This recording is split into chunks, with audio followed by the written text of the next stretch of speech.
James is looking for you, but walk. Sure.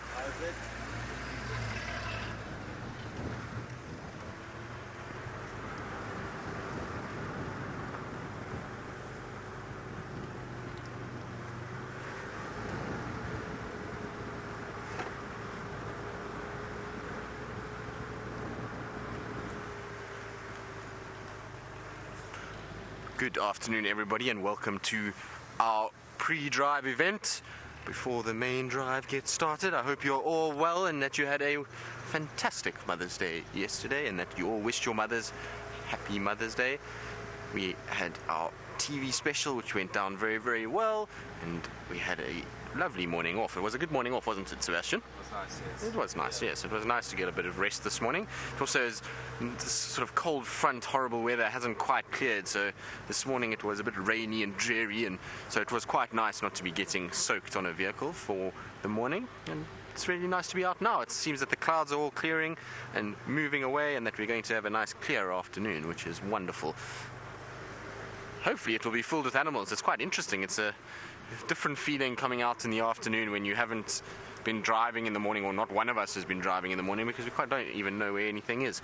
So we're going to try and see if we can't find any sign of some things, and we're going to go look around. I think Jamie's going to go towards Cedar Plains. She's feeling like she needs a dose of the east this afternoon, and well, I think I'm just going to bumble around Djuma and just see what there is. I wonder if maybe we'll get lucky with any signs of the royal cubs. I also want to try and check in on Ribbon's Den a little bit later, just before it gets dark. So we're going to try and do all of those things this afternoon.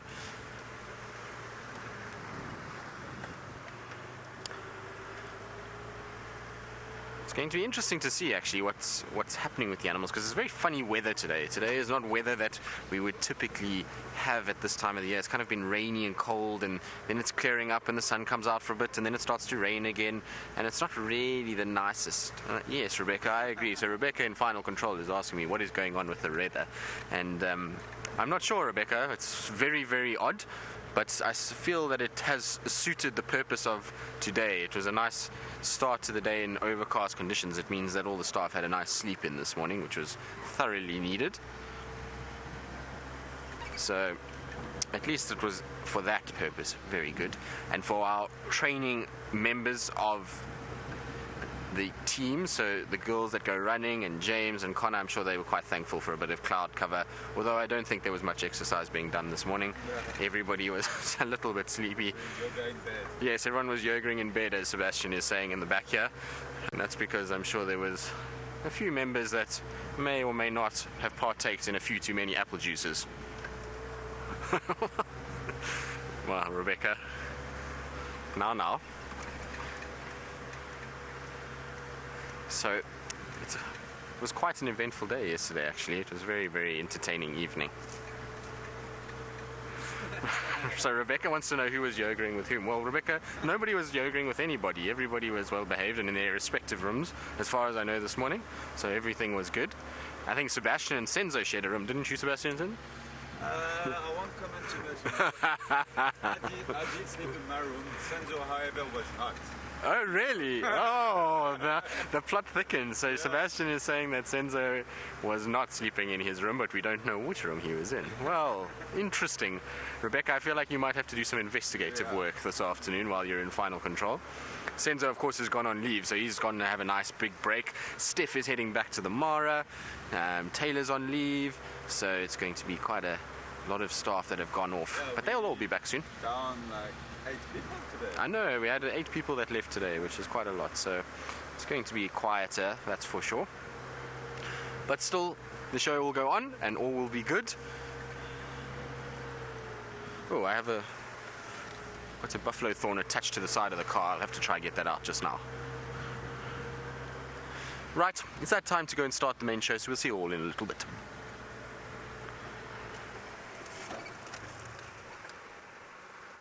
This program features live coverage of an African safari and may include animal kills and carcasses. Viewer discretion is advised. A dazzling start to our afternoon safari, where hopefully we will continue to dazzle you with the amazing sights and sounds, but perhaps not smells, of Africa. This is Safari Live. Ready.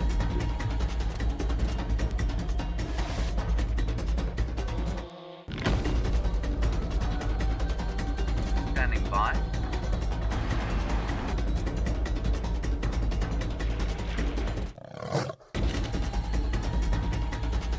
Five, 4, 3, 2, 1. You are live, you are live. A very good afternoon to all of you and welcome on our sunset safari where we're starting off with a herd of zebra. Back onto our normal schedule of a 3-hour live safari. Very kids are joining us from Henry B. Birkland School. It's lovely to have you all on board, and I just need to introduce myself and say hello to you all this afternoon on this safari. My name is Jamie, and this afternoon Fergus is on camera with me, and we are watching a herd of zebra.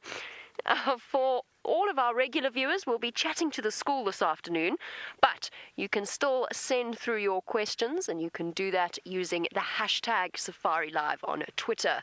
We're coming to you from a place called the Kruger National Park, which is in South Africa, kids. So we're right on the southern section of the African continent, right up in the top northeastern corner. So you guys can send through all of your questions. Hopefully we'll have some exciting things to show you. And saying that, my zebra have all but vanished. At least we've got the stallion over here. So this is a breeding herd of zebra. Let me just move forward ever so slightly so that you can see them. There we go. There's the herd over there. Now, basically, the way that zebras live is... Thought I just heard thunder. That would be a surprise. The way that zebras live is they live in breeding herds. They have a harem. And what I mean by that is that it's a group of females and their babies, and then one stallion that looks after them and fathers all of the babies. And you can see they're all looking very healthy. We've had plenty of rain this year, so the grass is nice and green, and that's made the zebras very, very happy indeed.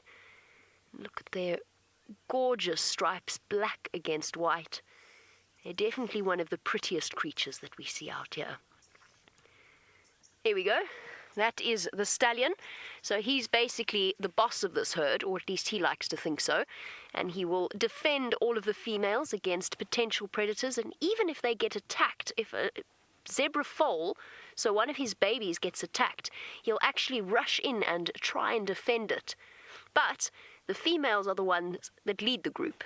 So there'll be a female in the front, and she will tell the group where to go, and he walks behind and makes sure that nothing comes and attacks them from the back. And zebra are very, very strong animals, so they can kick and they can bite. But for us here, sitting in the vehicle, it's perfectly safe and absolutely beautiful to sit and watch. Now, it's not just myself out here. There are 2 other people that you have to meet, and I think we're going to go across to James first. Hello everybody, and welcome to what is a very gorgeous afternoon here in South Africa. That is a hornbill that you've just looked at, and my name is James, and you can ask me any questions you like, same as you can Jamie and Tristan, and you just have to tell your teacher what you want to know. She will then ask us, and we will do our level best to tell you what's going on. I've got a chap called Craig on camera today. Hello, Craig. Craig says hello to you all, and Craig looks like Batman. He does. Now, that special bird is trying to catch caterpillars, I think, and maybe beetles as well. And what's really interesting is that he's allowing us to get quite close to him. So we're just going to move around him. And then I will tell you a little bit more about what it is that he does and why I think that he's so comfortable with us being so close to him. We're not more than 30 feet from him. There's a nice picture of him there. Now, the reason he's letting us get so close to him is because he lives quite close to where we live. And we're not far away from our camp, and so I think that he is used to having people around him. And that means that he's just not afraid of us. He knows that we are not a threat to him. He knows that we're not going to try and catch him and eat him. Whereas many of the animals out here, they don't know something, well, they become immediately afraid of it because they assume that it's going to try and eat them. So that is a very beautiful bird, and we're going to carry on and see what else we can find. We are, of course, on foot, not in the vehicles. The other chap in the vehicles today is the big beefy form of Tristan, and he wants to say hello to you now. Good afternoon, everybody, and welcome to our Sunset Drive, and a special warm welcome to the school that has joined us this afternoon. I hope you're all going to have a wonderful time with us as we explore the wilds of Africa. And as you can see, we've got a tiny little antelope moving around. This antelope is called a steenbok. Now, a steenbok is an Afrikaans word, and it basically means a rockbuck, and I'll tell you why it's called that in just a little bit. My name is Tristan, and on camera today we have Sebastian, and we are going to try and show you as many wonderful things as we can as we explore the wilderness. Now remember, you can get your questions through by asking your teacher to send them, and for all of you that are watching that are not at school, you can also send your questions through to #safariLIVE on Twitter, and we'll get to them a little bit later once we have finished with the schools. Now, I'm trying to just reverse to try and see if we can't get to our steenbok again, but it seems like he's run off, unfortunately. Now, I was saying it's called a steenbok, and so steen in Afrikaans basically refers to a stone, and bok is a buck. Now, the reason why it's called that is because that little sort of orangey red color, when that steenbok is scared, it will lie in the grass and it will tuck everything into a little ball, and all you see is that little red top, and it looks like a stone, and the predator then moves away. So it's a very clever little antelope, and that was a fully grown male. Even though it was so small and the size of about a baby goat, it is still a fully grown big adult male. So they are the smallest antelope that we see in this area. Now, we are going to try and see what we can find this afternoon. We're going to go down to some of my favorite waterholes and see if we can't find some big elephants or maybe even a leopard. And while we do that, I believe Jamie has found something with lots of stripes. I have indeed found us an even better view of something with stripes. In fact, lots of different things with stripes. There's probably about 8 zebra in this herd, of all ages. So there's a couple of adult females, and then the one on the left is actually quite a young zebra. Now, Jocelyn, while we watch them enjoying their afternoon snack, you want to know if zebras will eat anything more than grass. They don't. They are pure grazers. Perhaps every now and again they might eat a leaf or two, especially last year when we didn't have very much rain, so the grass wasn't growing very well. Then you might find that zebra will nibble on a leaf or two, but really they only eat grass. And that's one of the reasons why they look so fat. And it's not because they are fat, it's because their body has to break down the grass, and in doing that it works together with microscopic bacteria that lives in their stomach and in their intestines, and that actually breaks down the grass, and as it breaks down the grass, it produces lots and lots of gas. And that's why zebra always look so very round and healthy. Even when they're not, they still look as though they've got round bellies. But yes, zebra will eat only grass.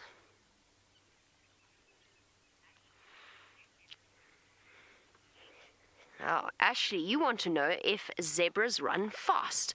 Ashley, zebra run very, very fast, and they're probably capable of maybe even reaching around about 60 kilometers per hour, possibly even faster if they're really sprinting away from an animal, and they can run for quite a long time.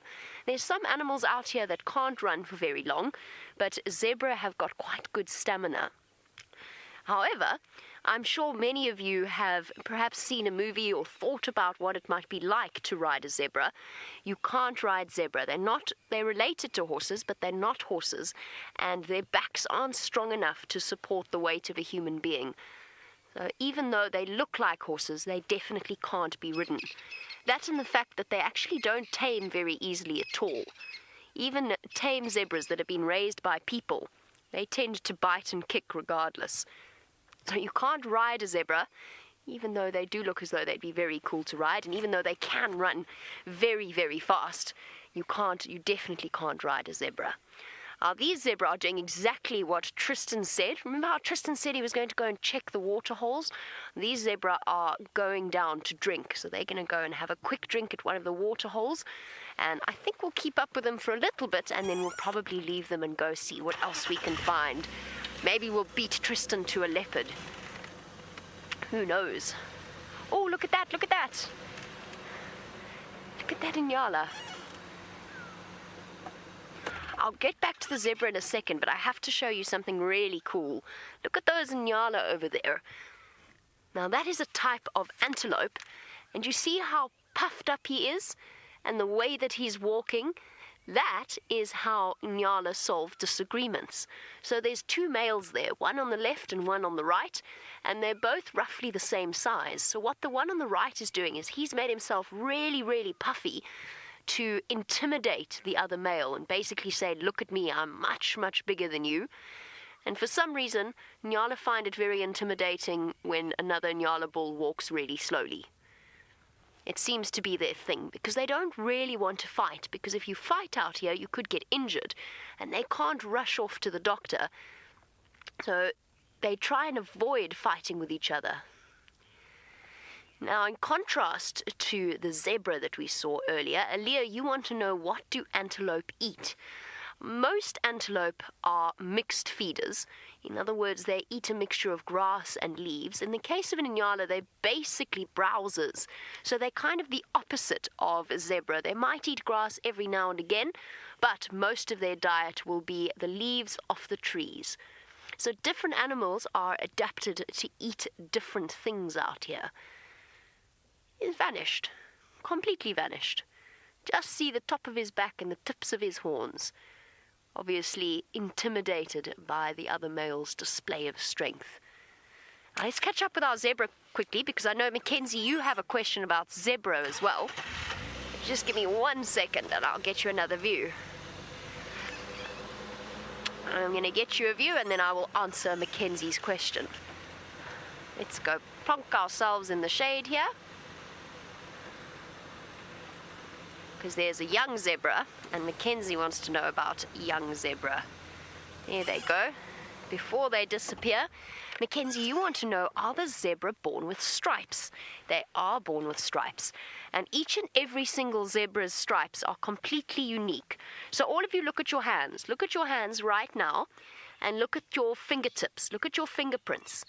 On each and every person, that fingertip is different. That fingerprint is different. Look at your fingerprints and look at the fingerprints of your friend next to you. They're completely different, and zebra are like that too. Each one has a different pattern of stripes. So if you wanted to, you could get to know each and every single individual zebra if you sat and looked at their different stripes. Off they go towards the waterhole to drink. Unfortunately, we can't follow them there because I don't want to go and interrupt the guests who haven't gone out yet, and there's a lodge right there. Danica, lovely to have you. Now, Danica, you want to know, are zebra born from eggs? Did I hear that right, Bex? You want to know if zebra foals hatch. They don't, because they're mammals. So zebra, along with most of the other mammals except for the platypus, they don't lay eggs. They actually give birth to live young, just like people do. People have babies, zebra have babies in exactly the same way. So they don't hatch from eggs. Birds and reptiles, absolutely, they will lay eggs. And then the platypus in Australia, because there's some very strange animals there. A platypus is a mammal, but it does lay eggs, which is very peculiar. Most mammals give birth to live young. Lovely question, Danica. Oh, some of us have got to do some work, but it seems as though James is already exhausted and taking a break.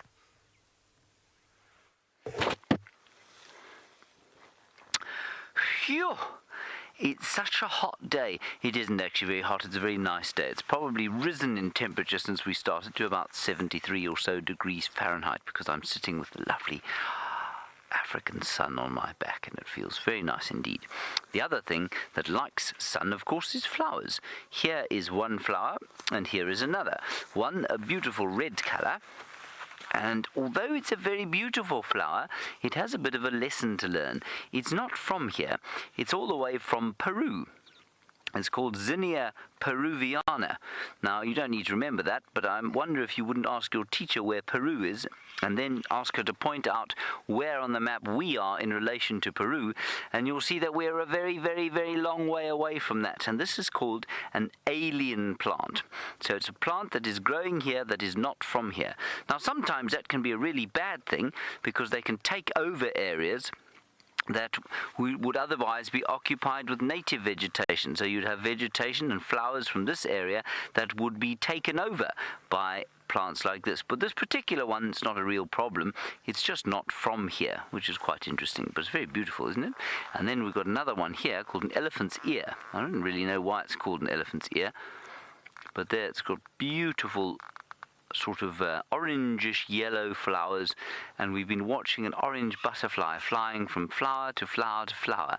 And they do that because just inside here is a little nectary, and a nectary is like a sort of juice box that is growing inside the flower, and the butterflies know where to find the juice box, and they fly along here and they stick their proboscises. You know what a proboscis is? It's like a long nose. They stick their long proboscises into the nectary and they drink, it's like a straw.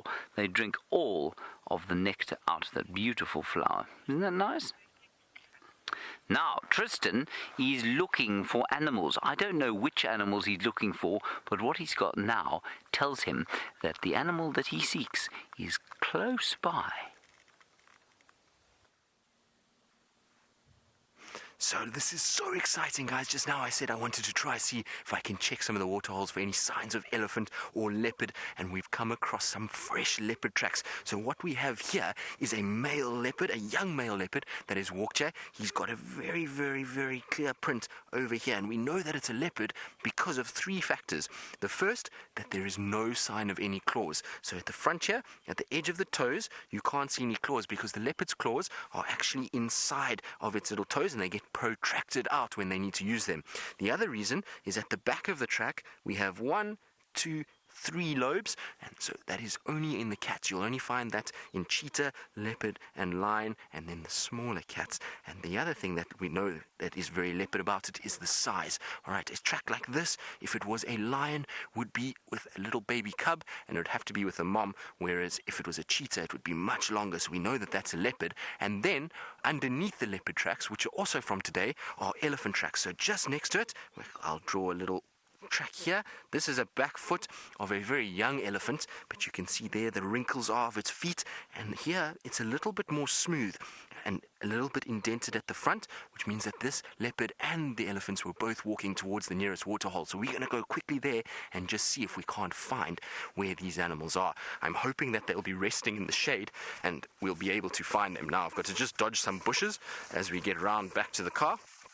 But this is so exciting. I'm pretty sure that this leopard can't be too far away, and hopefully with a bit of luck, because it's still quite warm now, that we'll get this leopard sleeping under a tree close by.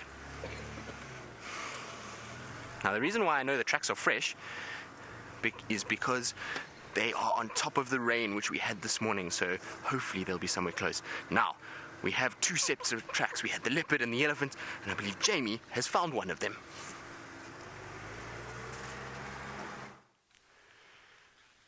How lucky are we? We didn't even have to follow the tracks. I just drove along the road, and here is an entire herd of elephants. In complete contrast, of course, to yesterday when I drove everywhere and couldn't find any. They're now right out in the open, and what a beautiful sight this is. For all of the kids watching, these are really amazing, amazing creatures. They're the biggest land mammal on the planet. And not only that, they're absolutely one of my favorite creatures to spend time with. And the reason that I love spending time with elephants is because they're so intelligent. They've got a brain that's 3 times the size of ours, and they live almost as long as a human being. So they can live up to 60 years, sometimes even 70 years. So they live for a really very long time. And they've got these amazing bonds between the little ones and their mothers. Look at this. Isn't that sweet? You're getting a bit big to still be drinking milk, little one. That baby is trying to suckle from mum, in other words, to drink some milk. And we were talking about mammals and the fact that zebra give birth and that they're mammals. Mammals also produce milk and suckle their babies. And that's what this young elephant is doing. And I say it's getting a little bit old because you can almost see it's got tusks now that are poking through, just a few inches starting to grow. And you can see it's also eating some grass. So it's old enough now that it doesn't need to drink mum's milk. And here comes the whole herd wandering out slowly but surely. Lots and lots of babies. All of these elephants will be related to each other in some way. So there'll be mothers, there'll be daughters, there'll be sisters, there'll be cousins. They're all related. It's like one big family all together. So elephant herd moves together with females and their little ones. And if there is a male elephant, once he reaches sort of basically when he becomes a teenager and he's old enough to leave, then he leaves the herd and he wanders about, sometimes with other boys and then sometimes just on his own. But the ladies stay together the whole time. Hey girls. Now, don't forget, kids, if you have any questions that you'd like to ask, you can send them through to us, because what you're seeing is happening right here in South Africa. Right here and right now, there's an elephant walking right in front of us. And an example of a question would be maybe something like, what does an elephant use those tusks for? Because, of course, that's one of the most noticeable things about an elephant. They've got tusks that stick out on either side of their trunk.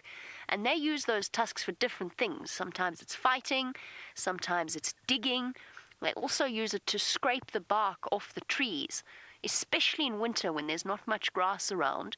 Then they scrape bark using their tusks, and then they pull and they peel it off, and they eat it. Oh, look at the little baby there. Hello, little one. You are so cute.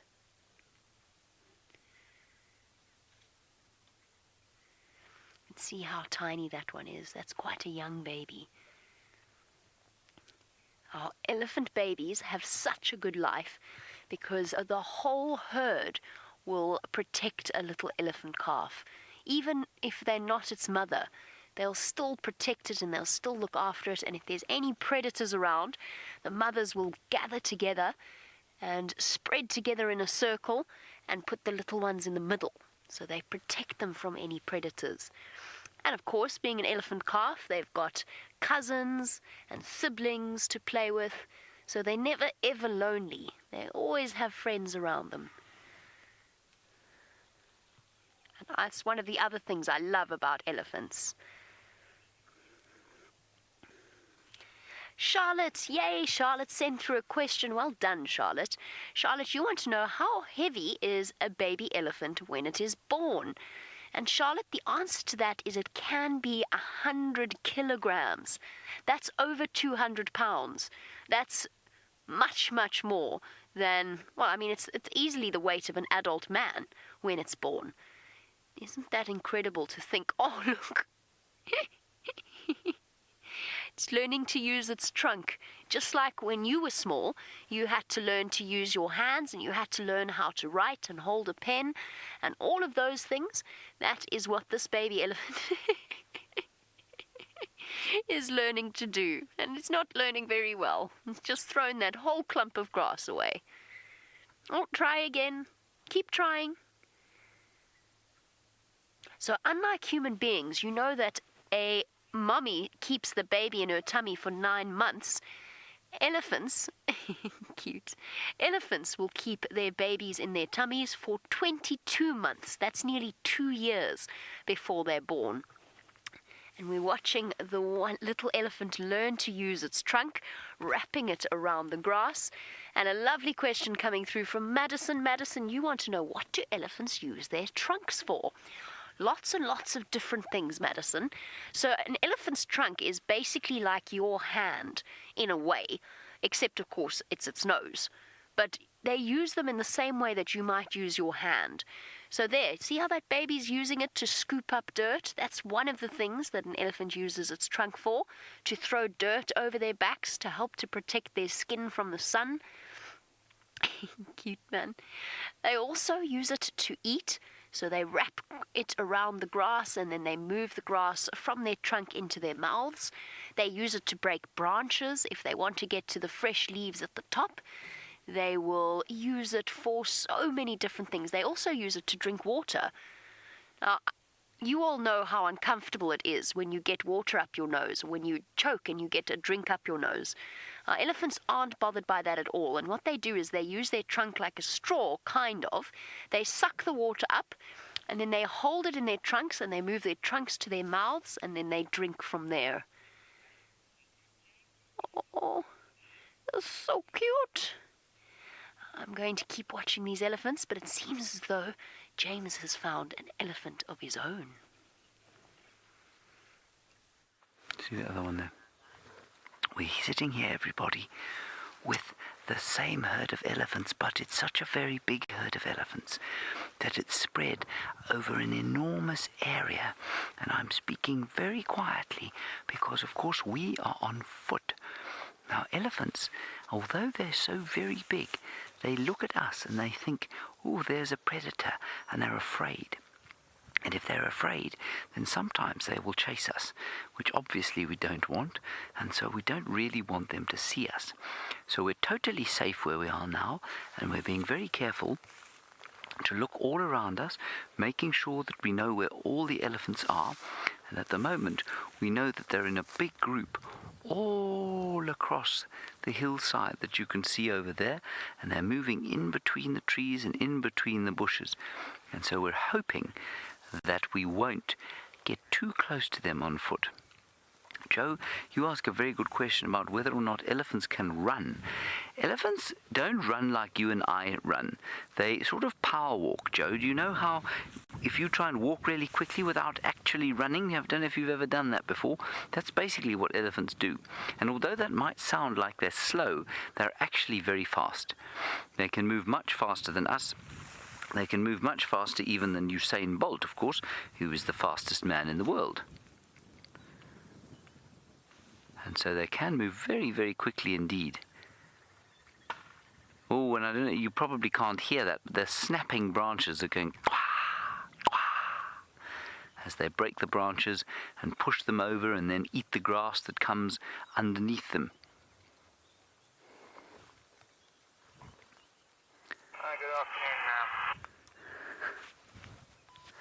And I think that little elephant that you're watching there, not little, that's a big cow that you're watching over there. I think when I made that clicking noise, I think that she heard us, and that's why she stopped and she looked.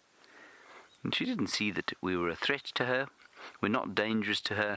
We're probably about 300 feet from her. And so at the moment, we and she are completely safe.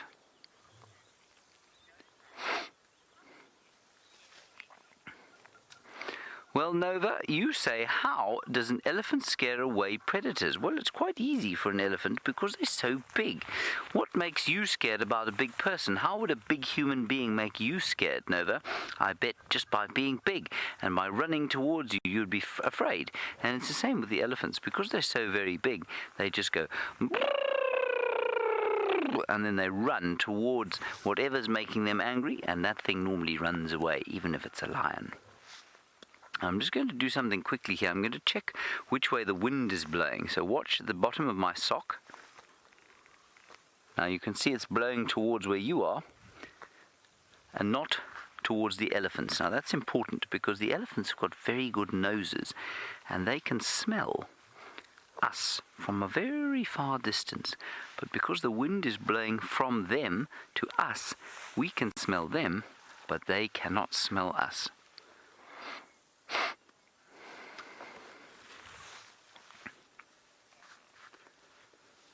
Alrighty, now we're going to go back to Jamie so that you can have a slightly closer look at the elephants.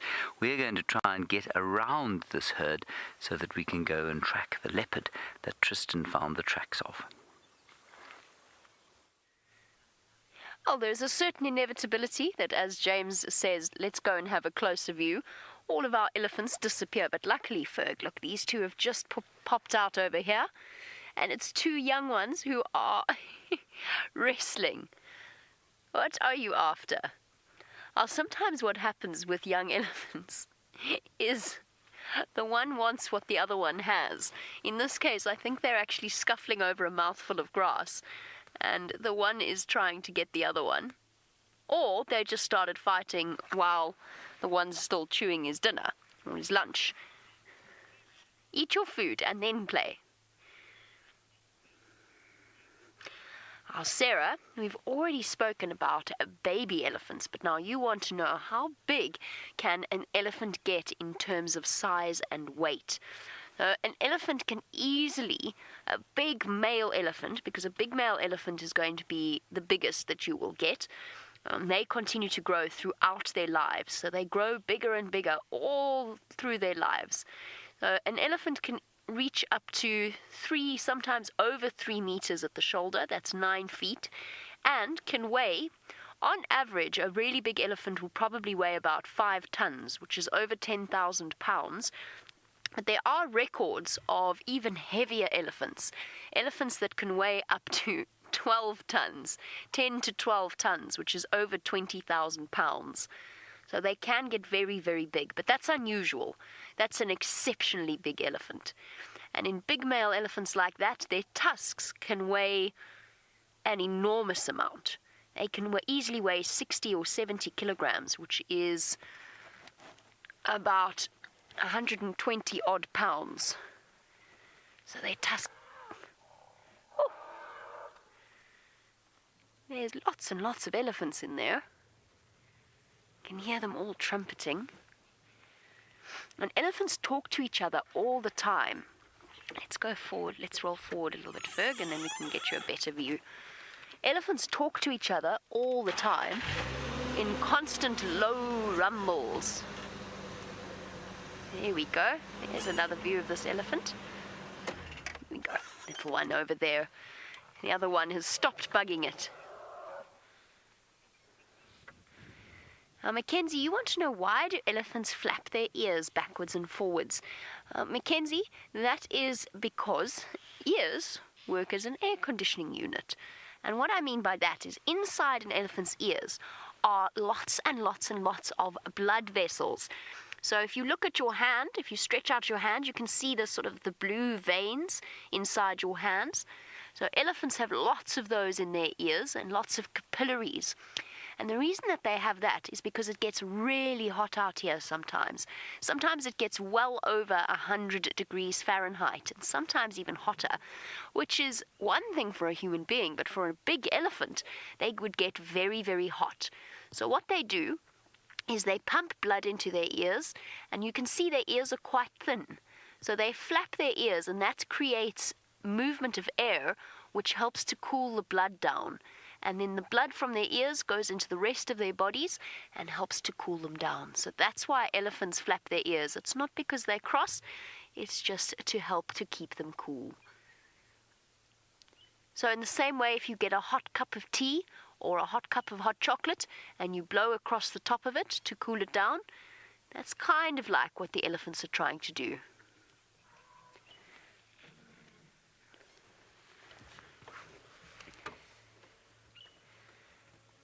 This is beautiful. Look here, here comes the baby back into the road.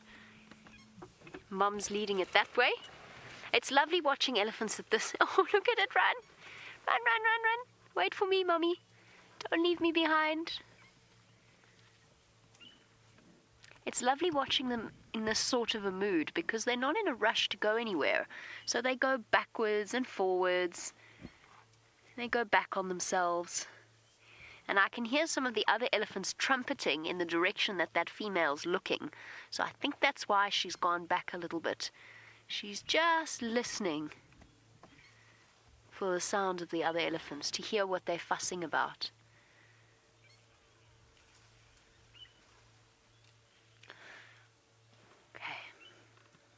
Just bear with me 1 second. I just need to chat to some of the other guides. Oh, never mind. Lost my chance. So we all communicate on a radio with each other so that we can talk about which way to go and where all the animals are. And I need to just tell them about these elephants, but it can wait.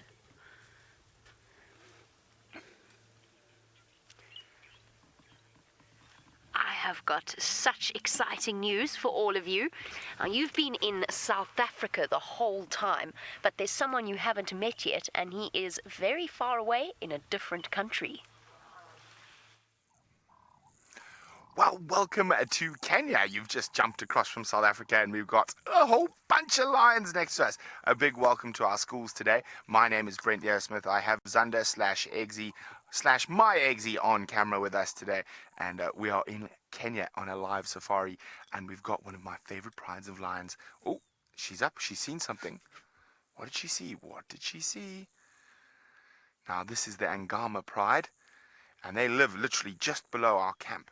And they've got 7 little cubs. There are 4 adult females, but only 2 are here at the moment. They killed a baby buffalo this morning. I saw them when I was on my way to the airport.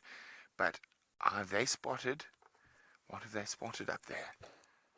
I can see there's some zebra in the distance, some topi, some elephant. They're definitely not going to try eat an elephant. And there are 4 females, but there are only 2 here at the moment. The other 2 are lying in the shade a bit behind us where we can't see them. But as you can see, that little buffalo they killed this morning is definitely not provided enough food for this hungry family. And I'm hoping we're going to be able to join them on the hunt.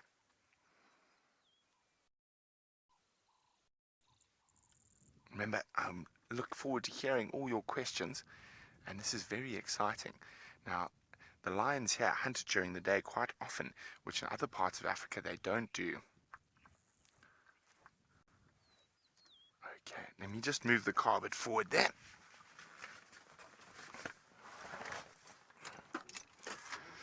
Now, this pride's favorite food since I've been here, which is only 10 days, is warthog. They seem to hunt warthog a lot. So we're going to stick with them.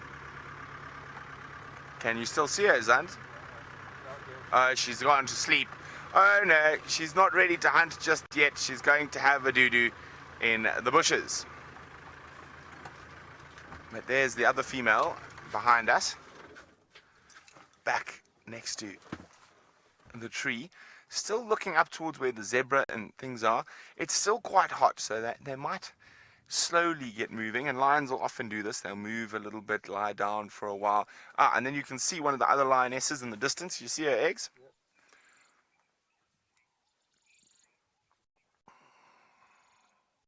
Hi, Jocelyn. Jocelyn's wondering, do lions have a good eyesight?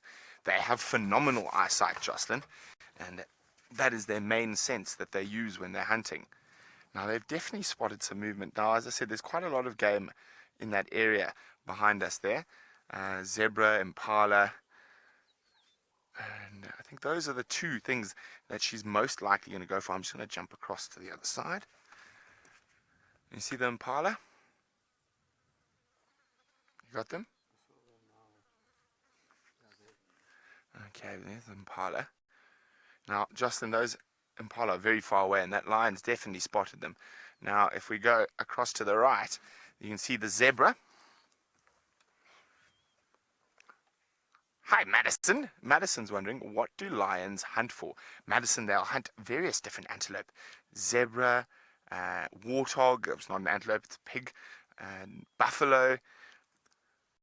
Whatever meat they can get their hands on. Now, as you can see, there's quite a lot of different dinner options up there, but I think she seems to be looking at the zebra more than anything else. Now, for a family like hers, 4 adult lionesses, 7 cubs, a zebra will do really nicely to keep them well fed, that they might not have to hunt tomorrow. But at the moment, as I said, they've been catching lots of warthogs, which are quite small, so they're hunting 2 or 3 times a day.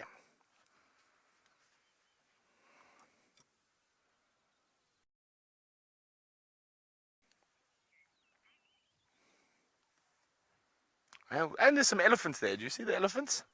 There we go. There we go. Nice 2 bull elephants. Oh, lions on the move. So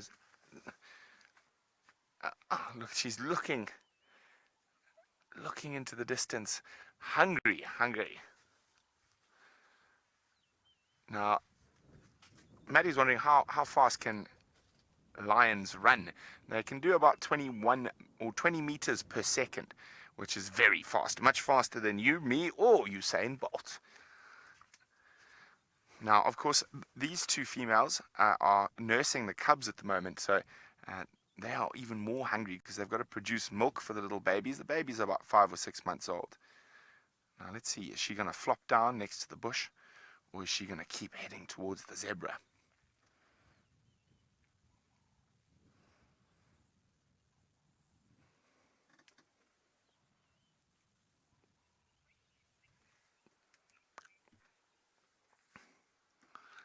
Hi, Mackenzie. Mackenzie's wondering, do lions only eat meat?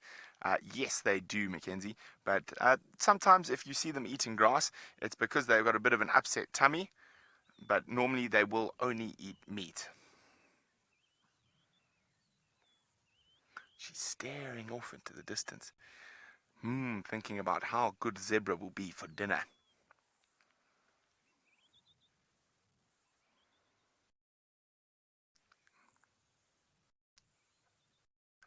There's a stiff breeze that's in her favor at the moment. Nia is wondering, can lions climb trees? Yes, they can. They're not nearly as good at climbing trees as leopards, but I've seen these lions in trees quite a few times. Often they'll climb a tree when it's very hot to get away from the biting flies. And if you look carefully around her, you'll see there are lots of flies there, and those all irritating her and biting her.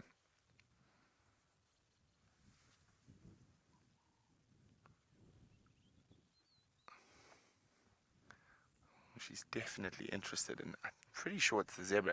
There might be a warthog or something that I've missed that she might have spotted. And I think she is looking directly at those zebra that are quite close to the elephant. So she's got to be a little bit careful. Here we go. Second lioness is up.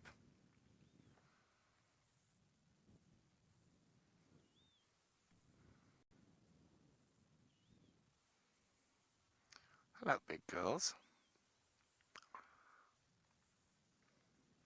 And see how they're using the edge of the bush as cover to make sure they don't get spotted. And there we go. I think we're off on the hunt.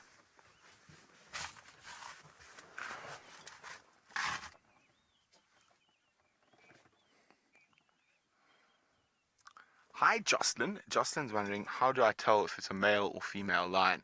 Well, when they're adults, Jocelyn, the male lions have a big bush of hair around their neck that's called a mane, and that will be what tells us that they are males, and the females don't have that. The males have that big bush of hair to protect them when they're fighting with other males to try get some girlfriends. Okay, they're moving up to the road now. I'm just going to stay here for a second, but I'm going to have to move shortly. This could be very, very exciting.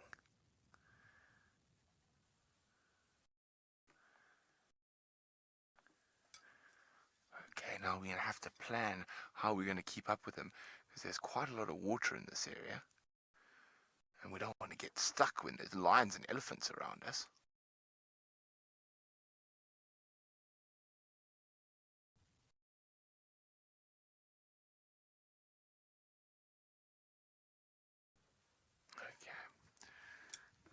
Now I'm convinced they're after the zebra. They're not after the topi, the impala. Definitely after the zebra. I'm just going to move a bit.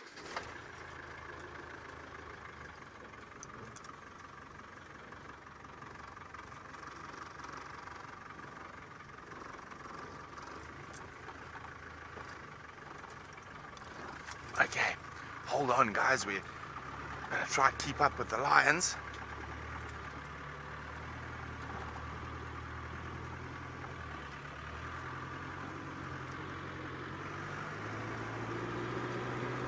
Now, you might hear me talking. It's one of the park rangers that's just arrived, so I'm just going to say hello to him. Habari mzee? Ah, Simba hunting. Safi sana. Watoto are under that tree there. And then there you can see there's the other ones are Cheni. So hunt mzee. I'm going to Go around. Hold on, guys.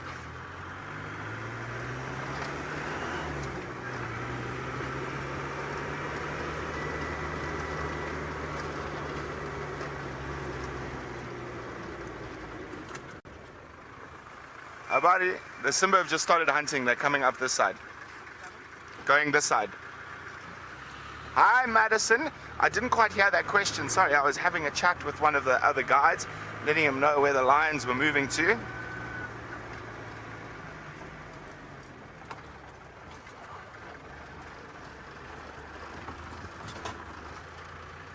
Yes.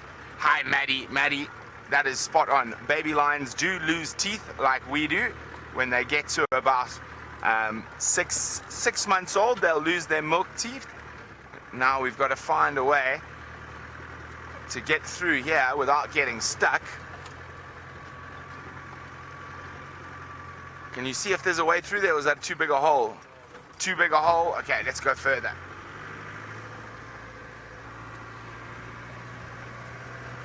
Okay, so we've got to go quite far around, because there's a big hole where a little river is that we can't cross.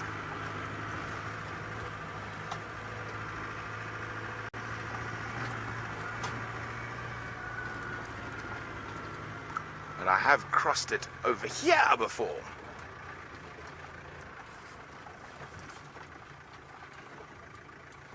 Well, we're gonna go try find the lions, but while we do that, we're gonna show you a quick view of a nice elephant bull and go across to another creature that's walking. Its name is James.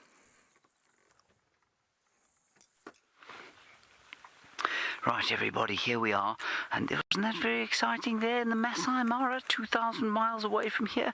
Absolutely fantastic. Now, we have been trying to avoid those elephants which have been kind of following us, not because they knew where we were, but that's just because they were coming this way.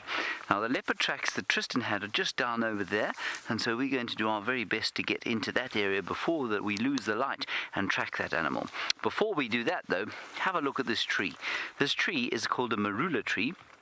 One of the most common trees that we get here, and you've seen how many elephants we have here, and you've seen, therefore, how big they are, and this is some of the damage that they do. They push these trees over sometimes. But while many people think, oh no, the elephants have killed the tree, what they've actually done in killing the tree, because they do kill the tree quite often, is they've created a home for hundreds of other things. So if you look over here, you can see that termites have started living here. They've started building their little nests. There we are. And they're eating away at the wood here. And there will be fungus, which is like mushrooms living in here. There will be ants. There will be little beetles. There may even be something called a bark scorpion. That's what I was hoping to find you here. And look at that. I mean, there could be spiders living in here. Things like violin spiders, which are venomous to human beings. Let's keep looking here. We don't want to do this too much, because we don't want to destroy all the homes that these animals have. But I think we're doing it quite carefully, and I can't see any animals living in the pieces that I'm breaking off here. Anyway, they're so easy to break off because they're rotting. They're full of fungus and that sort of thing, and so they're rotting away. Which is amazing. This thing here was probably dug by a woodpecker. And what the woodpeckers do is they come along here, and you know what a woodpecker is. It's a kind of bird that goes,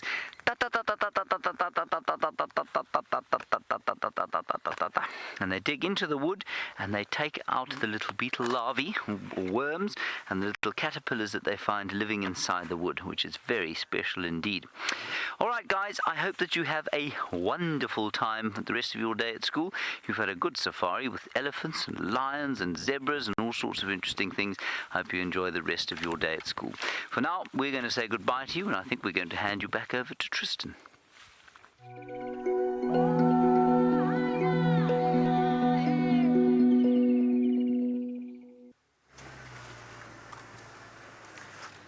Well, welcome back everybody, and to our normal drive that we are having. Now, I've got the sun right in my eyes, so I do apologize if I look like a pirate and I've got one eye closed. The sun is shining directly in them as I look into the camera. Now, as you can see, we may have not found an animal, but we have found Mr. James Hendry, who I suppose could be described as an animal by some, although I do not think so. Look at him there, smiling away. Isn't that a lovely smile? And that's a lovely little wave that he's got. Hello, James. Yeah. How are you? Yeah, fine, self. Very well, thank you. We're trying to find the leopard now. Yes, so James is going to follow up on the leopard tracks that we had earlier. The last tracks I had was going towards Treehouse Dam, so I have just spoken to Herbie and updated him, but we're going to just drive around and just check that this leopard hasn't gone a little bit further while James and Herbie try and get it on foot. What happens with leopards, often go into a block and it becomes quite difficult to find their tracks on the road, and so it really helps when you have a gentleman on foot to be able to then look for those tracks in It really helps when you have Herbert with you on foot. Yes, because you and I are really not talented in the tracking department. No. There are roughly 7,000 elephants. Stretched across this entire vista. Drainage line there. Yes, I believe so. I wish you luck with them. Okay. You've escaped. Well done. And they call for a lift. Yes, no, I think that's not a bad idea. Those tracks are on top of these elephants, so you should be able to find them. But the rain has hit them, so good. All right. Goodbye, James. Bye-bye. Have fun. Goodbye.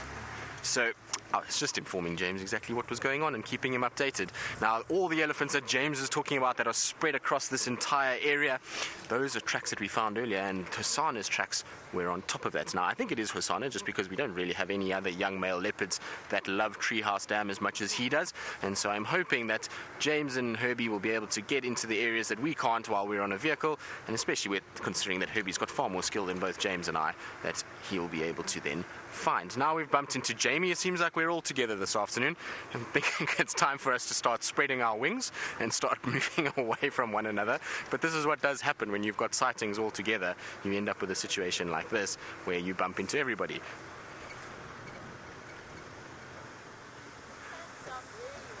Right, so while we carry on, I think Jamie wants to tell you what her plans are, and you can watch from that side. I do indeed want to tell you my plans. My plans from here is going to be chatting to Tristan for 1 second. But first I'm going to reintroduce myself. My name is Jamie, and we're now back on our regular sunset safari, where clearly James, Tristan and myself have all gathered around exactly the same. That's my fault. I did say I was going somewhere different. I did, yeah. I just wanted to see what they were all shouting at over there. Yeah. Well, I also did. I was getting ready to go on a rescue mission. And then they just got scared by the wildebeest, so they've all run off. Okay. All right. Okay, I'm going to... Which way are you going to go? That way. Okay. Okay, you do that. All right. Cheers, Tristan. Bye-bye. Hi, Zeb. I have to tell you what happened with the elephants earlier. I was sitting with them, perfectly calm, everybody was calm, no problems. All of a sudden there was this state of mass panic. Elephants running everywhere, tails stiff, dust clouds flying everywhere. And I was so confused that I thought perhaps maybe they'd seen a leopard or something. It was the herd of wildebeest had popped out in the middle of the herd of elephants, and they panicked. Elephants are hilarious. They absolutely had a panic attack. They're short-sighted. I mean, and movement... A lot of wildebeest moving together. I can understand. They couldn't quite figure out what was going on. And they all panicked and they all rushed together and formed that protective huddle. The protective huddle around their calves. For wildebeest. I had to have a little chuckle. And then one chased the wildebeest around for a while. So I'm not sure who got a bigger fright. If it was the wildebeest or the elephants or me. Shortly after that, because then the big female, the matriarch, decided that I was to blame for all of their misery. And decided to come charging at the vehicle. We just retreated a bit further backwards. Not a serious charge, just a few steps towards us, warning. I took that as my cue to depart, and so did the elephants. We've gone our separate ways. Now what, Ferg? Where should we go? I want to go to Cheetah Plains. Yeah, me too. And while we trundle along in that direction towards Cheetah Plains, May Dragon, the subject of elephants, you want to know if there are any animals related to elephants. The closest relative that we get out here, you're not going to believe me. You just have to take my word for it, and I'll explain why in a second. The closest relative to an elephant is an animal that looks like a large rat. It's called a rock hyrax, or we get a couple. We get tree hyraxes, we get rock hyraxes. And I'll just find you a picture of what they look like. They're roughly this big. We call them dussies here in South Africa. And they are the elephant's closest relative that we get in this particular area.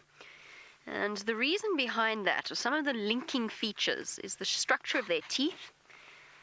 Here we go. That is a rock hyrax. That is Ferg's shadow as well. I didn't plan that very well. Sorry, Ferg. That's entirely my fault. That is a rock hyrax or a rock dussie. Looks just like an elephant, does it not? Of course it doesn't, which is why people are always surprised. The feet structure are very similar. They walk up on their toes in the way that elephants do, even though you don't see it in an elephant's foot in the way that you do on a dussie.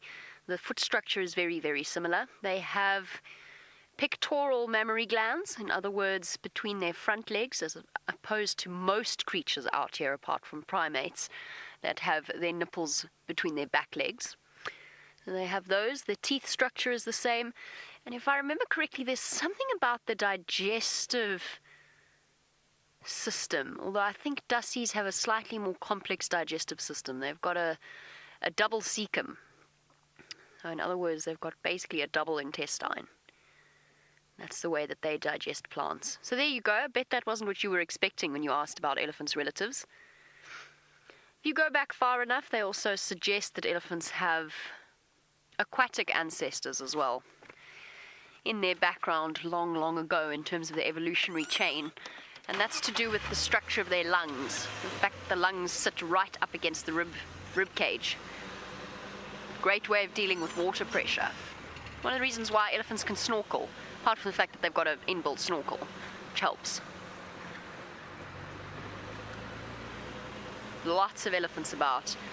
One of the other reasons I left the elephants was initially I wasn't sure where James was, and I wanted to just make sure that we didn't push the herd towards him. You never ever want to have a situation where you've got a vehicle or vehicles with elephants and a walking team. It becomes very risky. But James is out and safe. I saw him wandering down the road in his characteristic stride. Oh goodness. Just waving hello to one of the other vehicles. So for our new viewers, you will see other safari vehicles while we drive around. That's because guests do come to pay and stay in these places. And it's very important because it brings a lot of money in that can then be used for conservation.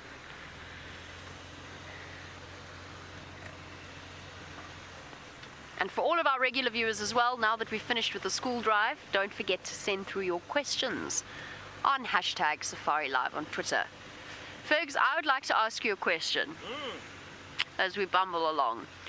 The start of the show this afternoon, yes, the interminable pullback as I ran out of words. Did you enjoy the discomfort there? I do. I love it. It was very funny. I ran out of words. I was sitting just waiting for the camera so I could say this is safariLIVE. It was very, very entertaining. I was dazzled by zebra. Ah, Ferg was dazzled by the zebra. Right. Well, since we're busy talking nonsense, I think we should send you over to James, who talks far less nonsense. I'm not sure that we should be talking nonsense. Although, one cannot help but talk nonsense from time to time. I'm doing it right now. Yes, I am. Good. What we have over here is a truly, well, not very fascinating tree, but it's quite interesting because it's a tree that has normally adapted to being eaten by elephants because elephants love it. And it's almost unidentifiable as it sits here, a lonely stick in the ground. But I don't think it's dead. I think the top part of it has died off, and I think you'll find that underneath it may well still be living. And it is called a caterpillar bush, or Ormocarpum tripocarpum. Once more, Craig. Ormocarpum tripocarpum. Oh, that's it, Ormocarpum tripocarpum. Well done, very good. And I just quite like that word. There are two words there, Ormocarpum and tripocarpum. And what it will do is probably flush, hopefully, from the base sometime during the course of the next sort of growing season. And the elephants, for some reason, love it. I don't know why, but they break it off and they sort of savor the leaves and the caterpillar-like pods, and they chew away at the bark, and eventually you just get this little funny stick sticking in the ground. In fact, I'm going to take that back. I think this one is dead, because it seems to be about to come out of the ground. Yes, it's very dead. Let's see.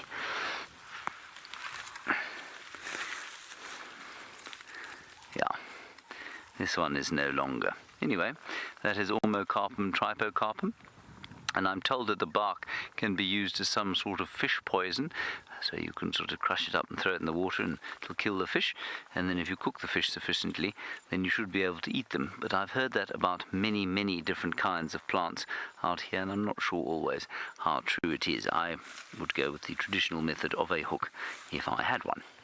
Good. We'll leave Ormocarpum tripocarpum to its fate over there and tell you that we are approaching now Treehouse Dam, which is very close to where Tristan had the tracks of Hosanna, and we're going to head around down into this area just where Tristan couldn't go in the vehicle and see if we can't find him. Speaking of Tristan, he has got something that doesn't want him to be where he is.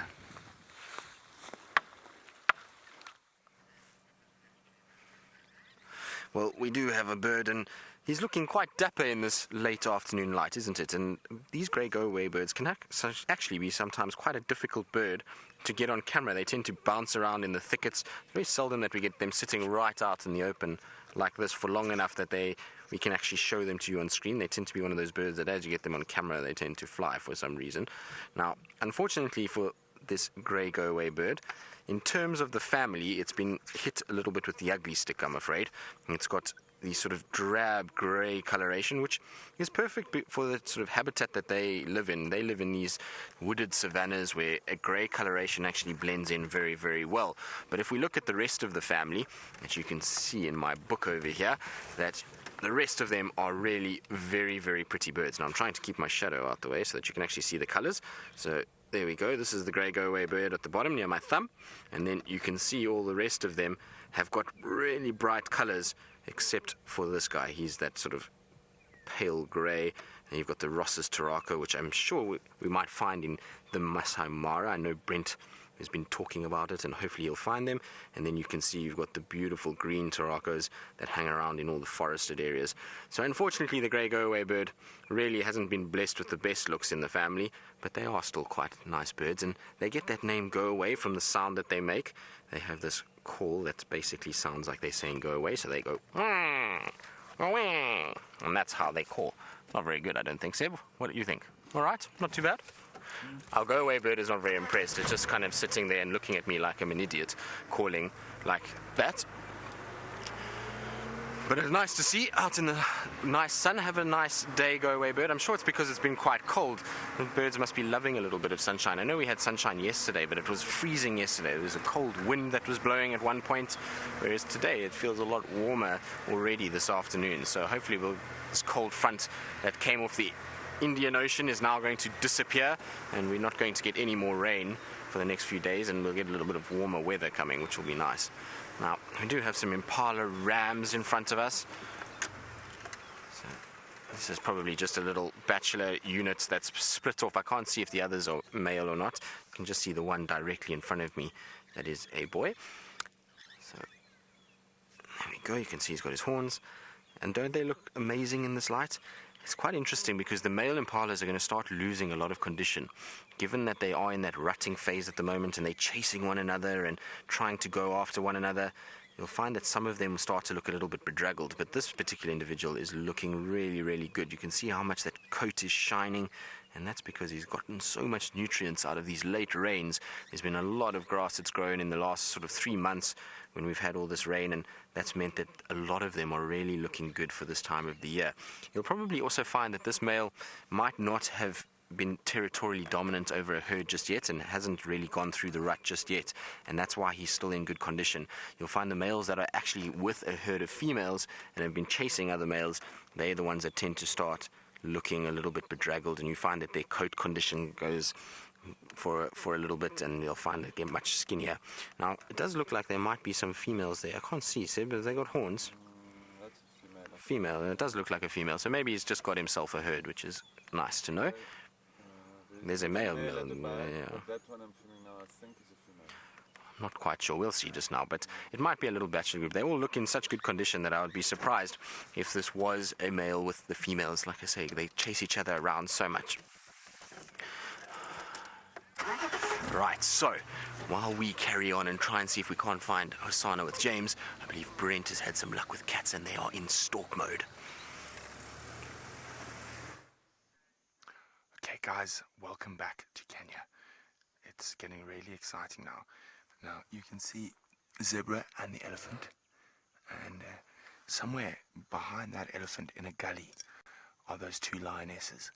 Now, I'm not moving because I don't want to disturb what's going on, but I'm not sure if there's gullies that get even closer, but those two lionesses are getting really close to those zebra. We're not sure where they're going to pop out from. They could pop out from that dark green bush. I think that's a likely spot for one lioness, and the other from sort of directly behind the first elephant. We've got two elephants and a herd of zebra, and the lions are just behind them somewhere.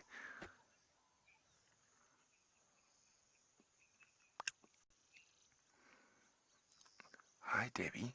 Debbie wants to know, how do the open plains change predator hunting behavior? Well, Debbie, this type of area, it's not only so much the fact that the plains are open, it's that there's just such a high density of animals, and we're very high. We're probably about 1,700 meters above sea level, so it's not very hot. You get really bad sunburn here, but in compared to the Sabi Sands, it's quite cool throughout the day, which means the lions here are more active during the day than the lions in the Sabi Sands, for instance. And it's just that there's just so much food that they hunt all the time. Now, of course, their hunting tactics will differ slightly, and it all depends on the length of the grass. So here the grass is quite short, so the lions have actually ducked into a little dried up riverbed, and they're trying to move their way around towards the zebra that way. Now, nothing is aware that the lions are there at the moment. We're not even exactly sure, 100% sure exactly where the lions are, but I would say they're no more than 50 or 60 meters from the zebra. Wait, let me just get my binoculars. Have I seen one? Have I spotted a lion? Now, just check behind that elephant a little bit, just check along the edge of where that dip is, where there's the tree and the termite mound. I see that dip runs quite far up behind the zebras, so I think the lioness might try that. They could wait a little bit, and it's going to be interesting to see if they do have a go at the zebras. Even if they don't succeed, how the elephants are going to react.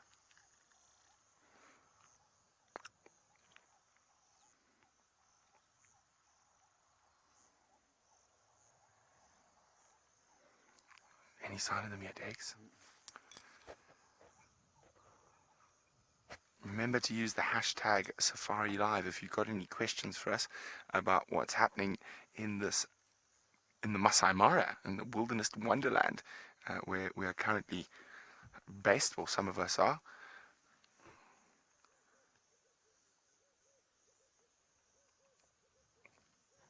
No sign of those girls yet.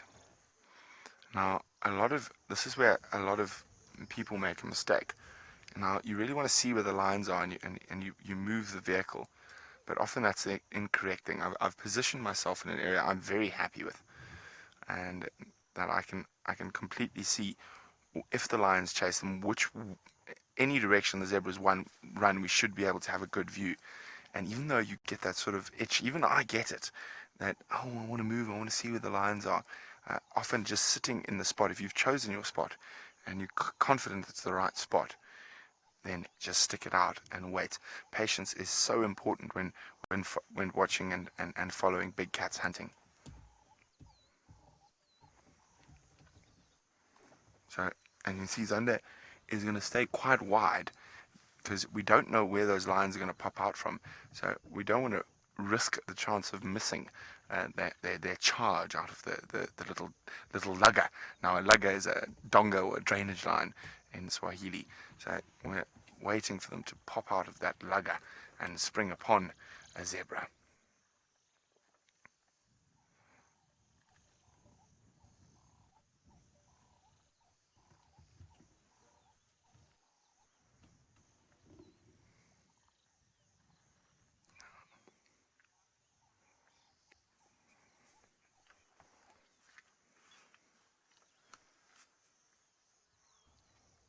Okay, now the zebras are actually not quickly, but slowly moving towards where I think the lions are going to pop out from. I just can't make out a lioness just yet. And if the zebras keep moving to the left, they could find themselves on top of a lion. As I said, only 2 of the lionesses from the Djuma Pride are busy in this hunt. The other 2 were actually having a snooze. Wait, is that a lion? Is that a lion? It's not a lion. This is so exciting. We just got to sit here and we just got to wait. It's the only thing to do. Now, just make sure that the lions haven't spotted something else and been sidetracked, but it doesn't look like it. I would have seen them go up on that bank on the opposite side.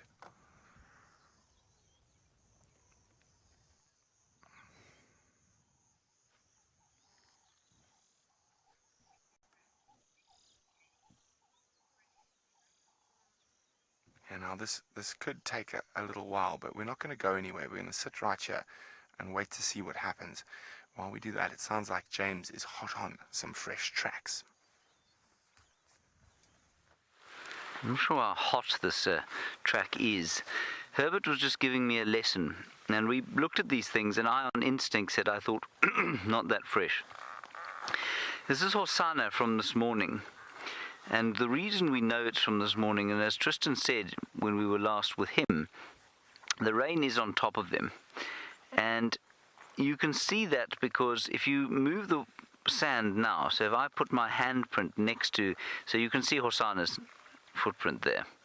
If I put a handprint next to that, I don't know if you're able to see it. It's quite a subtle difference, but the difference is that this looks like it's got a wet crust on the top of it. Hosanna's looks like it's got a wet crust.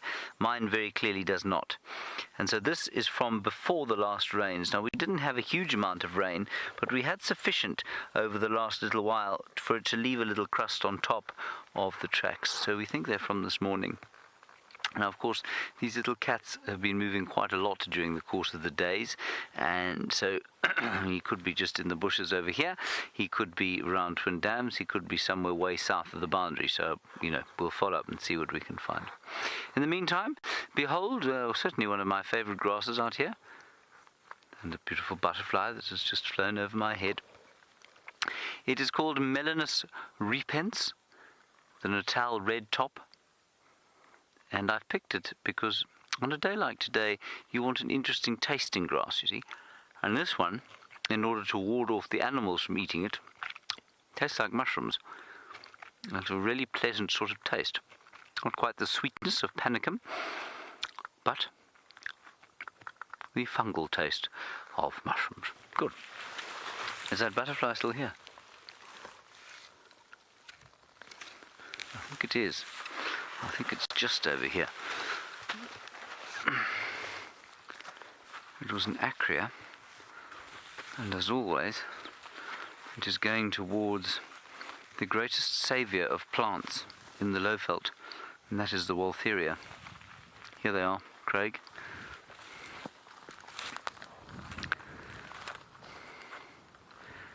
Now, land, butterfly, land. There it is. You got it. Well done.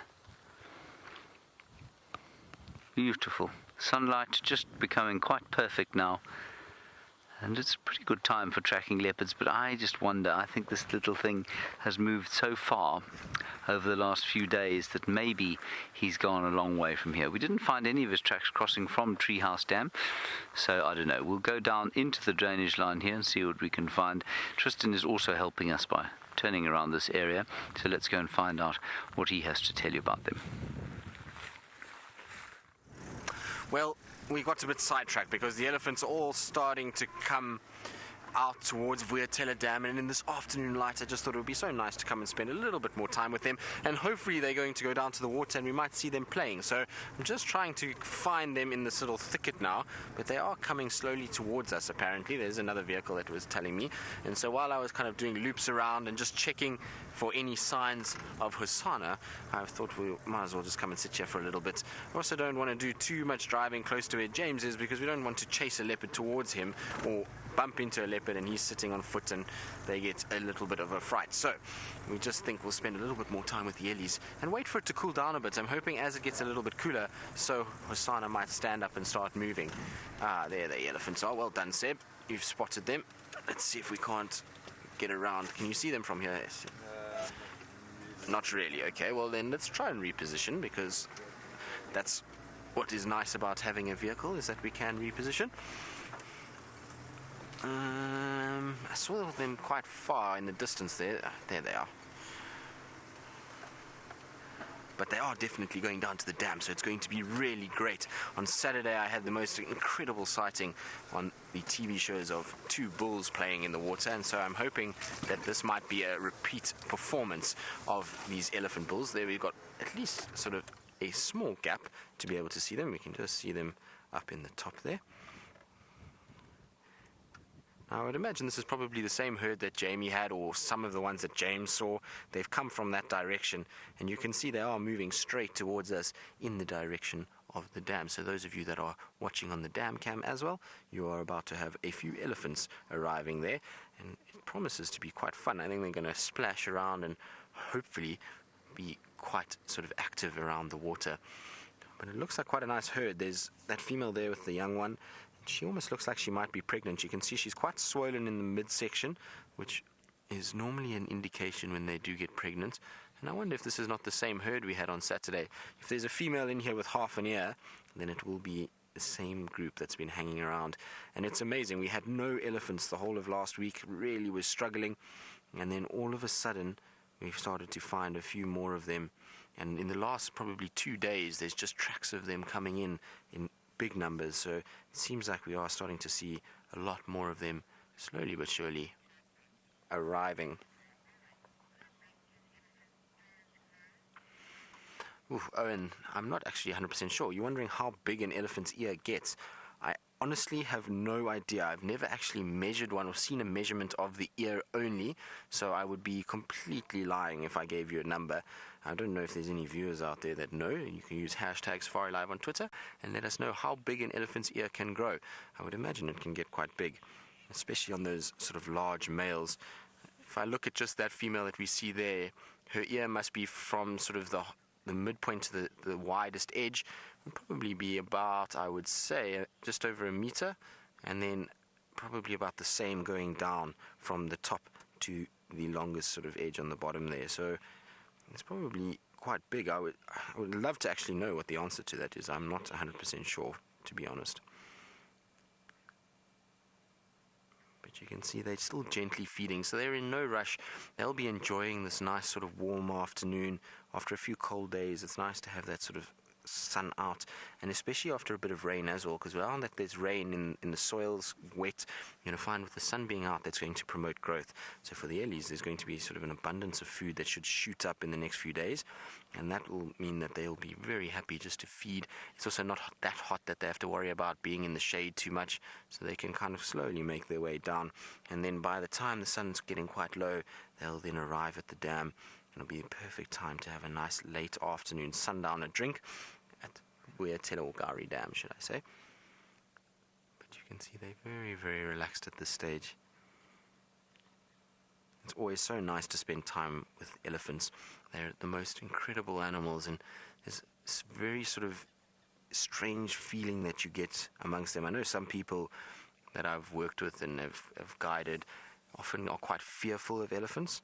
But for me, when I'm around them, it's just this magical feeling. It's almost like they exude some sort of confidence that just completely leaves you in awe of what they are and the size that they are and how gentle they can be.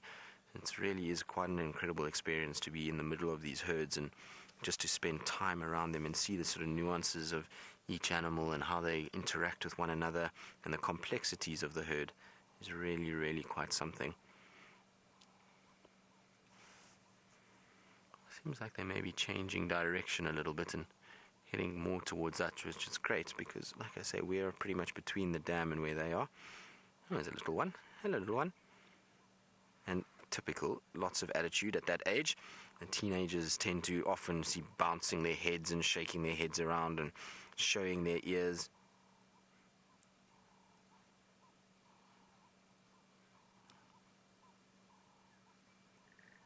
There we go, getting a little meal. Now it looks like a little young bull. You can see it's got quite stubby tusks already. And the females tend to have much narrower, thinner tusks, so this guy's already got quite stubby ones. It'll be difficult to know for sure. I'll only be able to tell when it actually comes out of the bush a little bit more, but it does look like a young male. And the young males are often the cheekiest of them, especially at this age. That male is probably now about 7-8 years old, so they can be very, very cheeky when they're that old. And so I'm sure when it comes a bit closer, we might see his ears coming out and a little bit more head shaking at us. They often do, and then they put their trunks up and sniff. And when you don't move, they then get a little bit sort of scared and they go running back to mom. It is quite amazing to watch. But isn't this nice? Doesn't it amaze you how they camouflage so well? You're kind of watching one or two elephants, and slowly but surely these big grey masses just start coming out more and more, and you end up seeing this massive amount of elephants all around you. It really is an incredible thing to watch.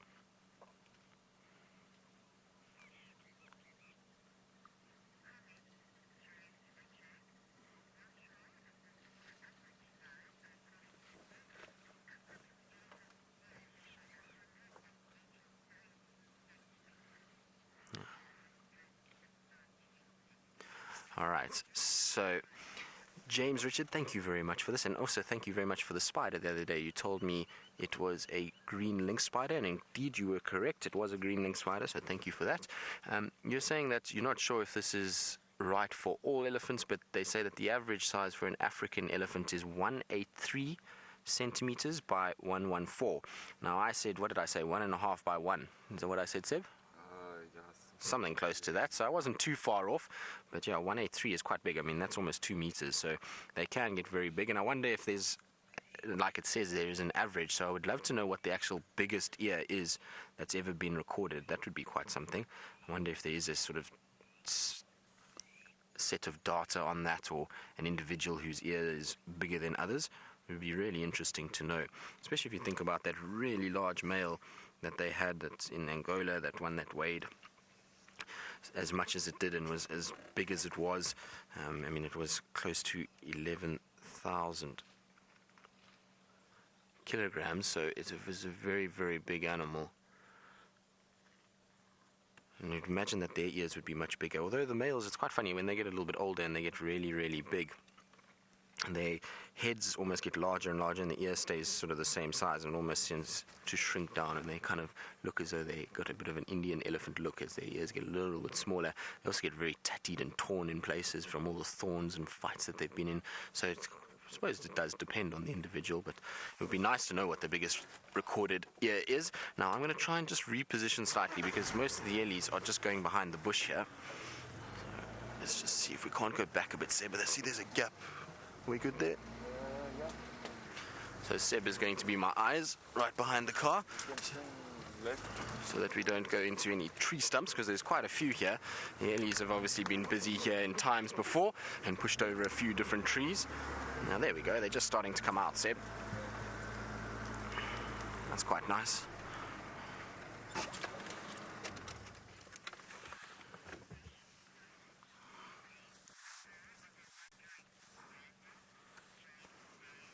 So, James, you're wondering whether the elephants follow the vegetation growth after rain or if their wanderings are random.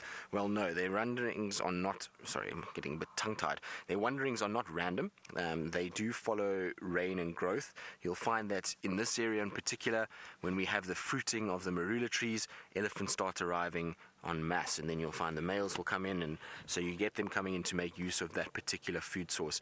So they do that, and the other thing that will drive them to an area is water. So if we had to lose all the water in this area, we wouldn't find elephants. They'll end up moving into other areas where there's more sort of favorable habitat, more water, but they definitely do follow food, and you'll find that the feeding behavior actually changes according to the weather. So when you've got sort of rainy weather like we've had now, they're going to be feeding more on the grasses and forbs that are growing, and as it starts to get drier, then they'll start moving onto leaves and bark and roots. Now we're going to stay with our elephants, and hopefully they're going to go down to the dam and they're going to spoil us with lots of playing. But let's jump across to Jamie, who I believe is trying to spot a spotted cat. I've got exciting news. We're on cheetah plains and we've got a leopard. We've just got here in time because apparently she's about to cross into Nkoro. I'm just going to double check and see where exactly she is. Move nice and slowly. This grass is so long. There she is. I think that's her. Let's go and have a look-see. I'm not sure which leopard it is. I'm really hoping for Nkanyeni. Really, really hoping.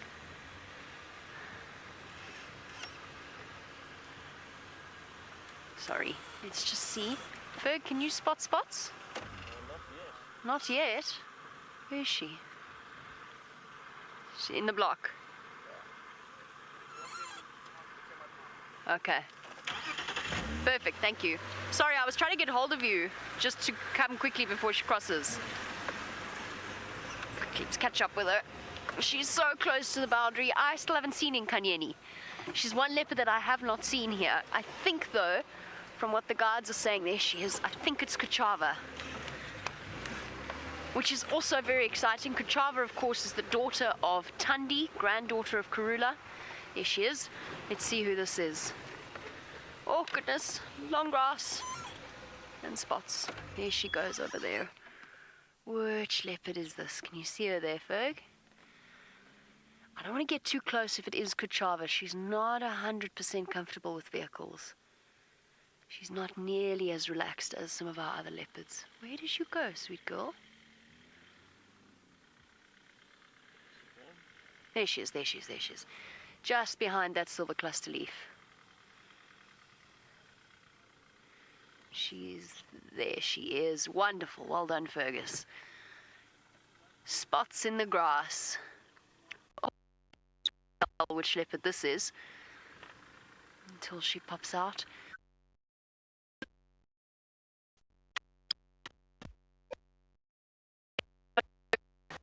And that would be that. Phew. That was close. We nearly missed her. Let's go figure out which leopard we've got here. Where's she gone?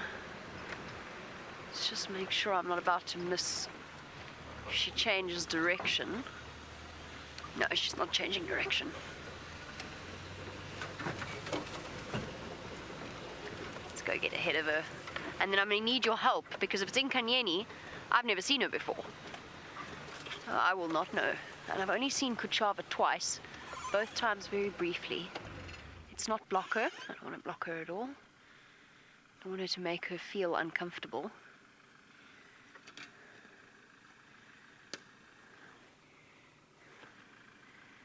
She's going to pop out shortly, unless she's settled down. There she is. Can just see her.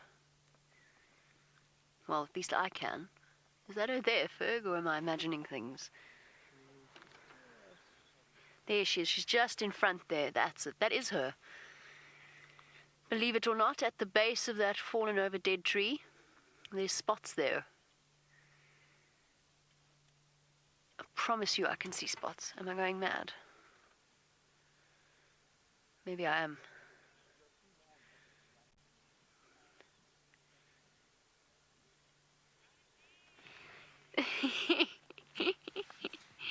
Here we go. There she is. That looks like Kuchava to me. Am I wrong? Everybody, those of you who've got a slightly better view of her, I'm pretty sure that is Kuchava, who is somewhat nervous of vehicles, and actually that's the reason why she's named Kuchava. Scared. So we'll give her a little bit of extra room. Oh, she's beautiful. Pretty sure that's her. Looks like Tundi. She is Tundi's daughter.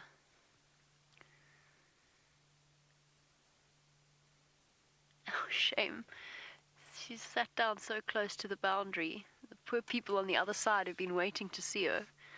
That's all right. They'll get their chance. I don't think she's going to stay here.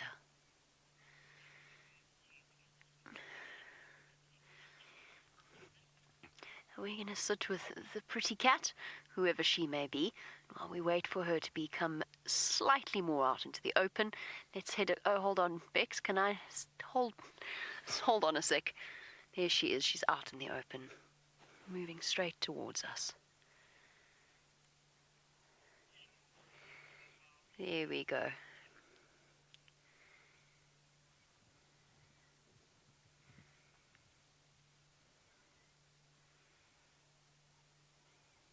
Looks like a young leopard to me.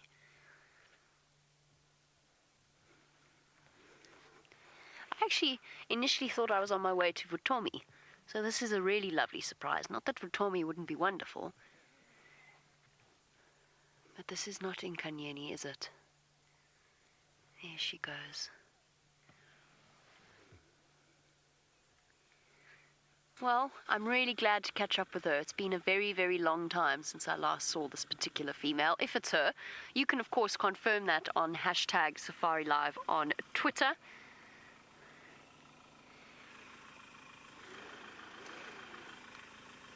There she goes. That is almost at the point of being at Nkoro's boundary.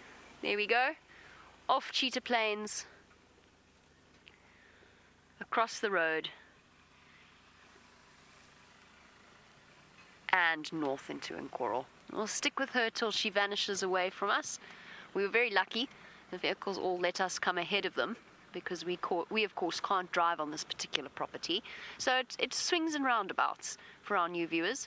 There are certain places we can drive, certain places we can't, and all lodges have a situation like that.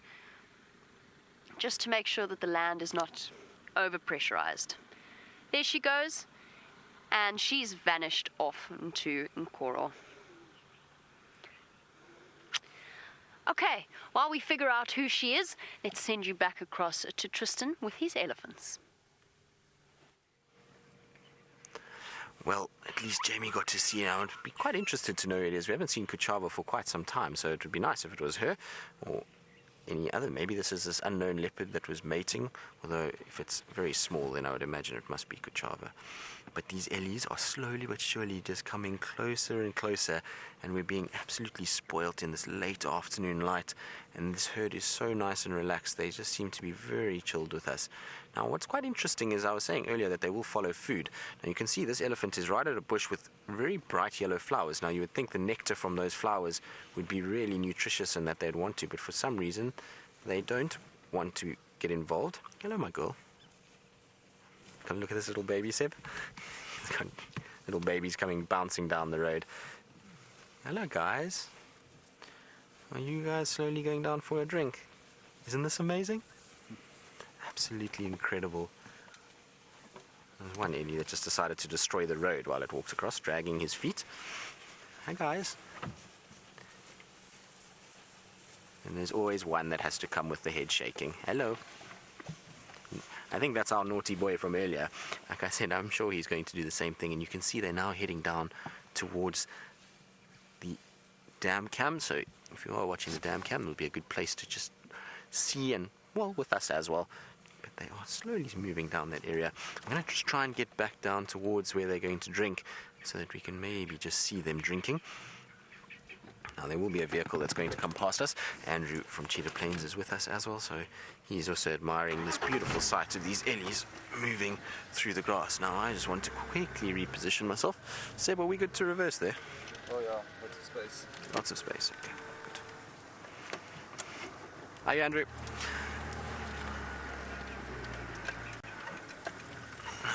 I'm hoping that it's amazing how Ellies, once they kind of get that sight of water, how they start moving.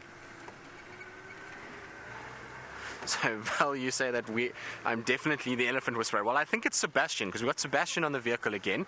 He was the one with me on Bushwalk the other day, and then he's the same one with Jamie when the elephants were close. So I think it's all you, Sebastian. I think you're the good luck when it comes to elephants.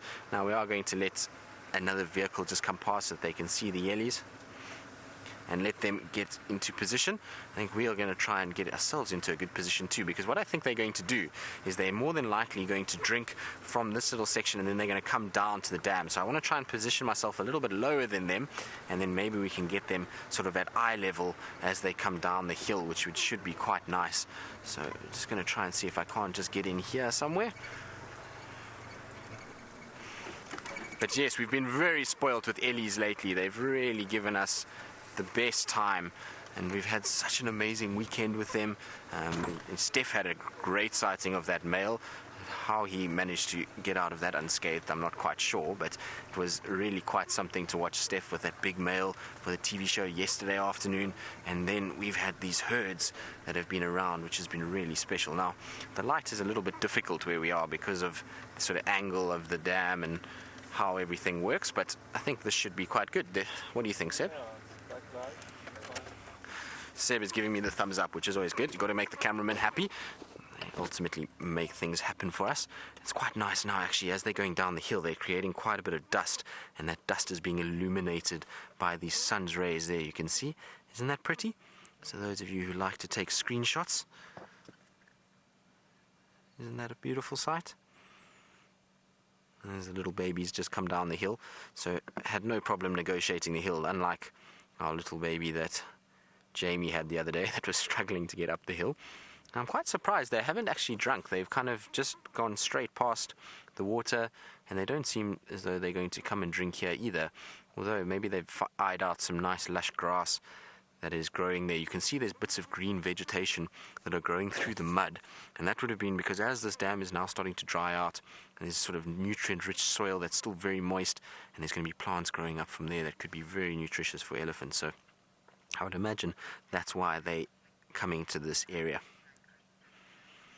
Now, our Ellies look like they're slowly going to meander off into the distance and into the lodge. And so while they do that and we probably carry on, I believe James Henry has found some green bushes of his own.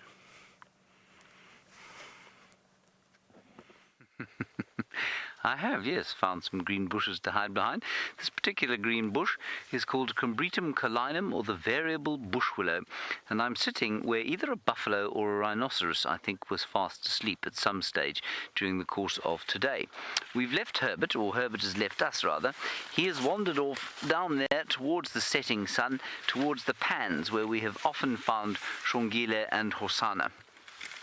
Now, this little refuge under which I'm sitting is going to be the kind of place that many animals will come and seek out during the course of the dry season, because under these, or in the shade, the water is maintained in the soil slightly longer, and these panicum grasses will remain relatively green compared with many others, and so it won't look like this in 3 or 4 months' time at all. And naturally, there are spiders in here, and I'm always reminded whenever I find things like spiders in the grass here of how afraid I was of spiders and invertebrates when I first started doing this job, because I came from the city and I was a totally clueless individual. I had absolutely no idea what was going on out here in the wild, and yet now I handle them with relative fearlessness. And that all, of course, just comes with knowledge, because it is only the absence of knowledge that causes fear. Well, and the imminent thought of death as well. That also causes quite a lot of fear. There is a beautiful spider's web intricately woven into Panicum maximum. Now I hear the footfall of a human being coming down the road. Herbert, what have you found? Nothing. You can see Herbert is looking depressed now.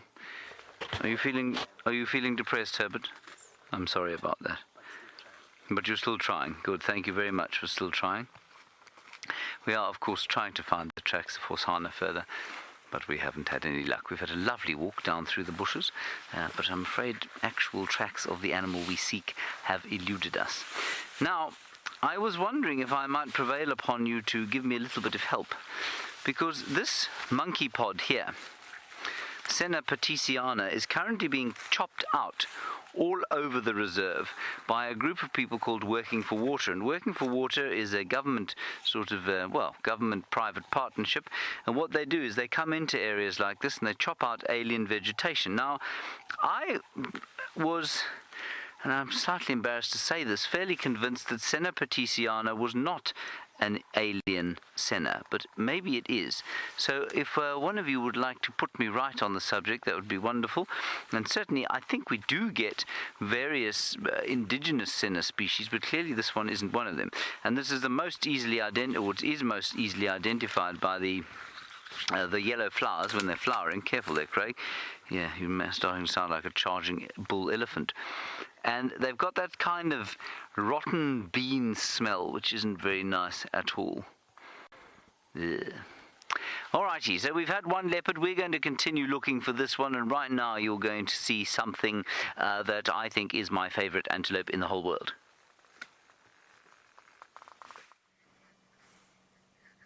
Well, we will show you James's favorite antelope and my favorite antelope too in just a little bit. There you go. You can see them starting to meander down following the elephants.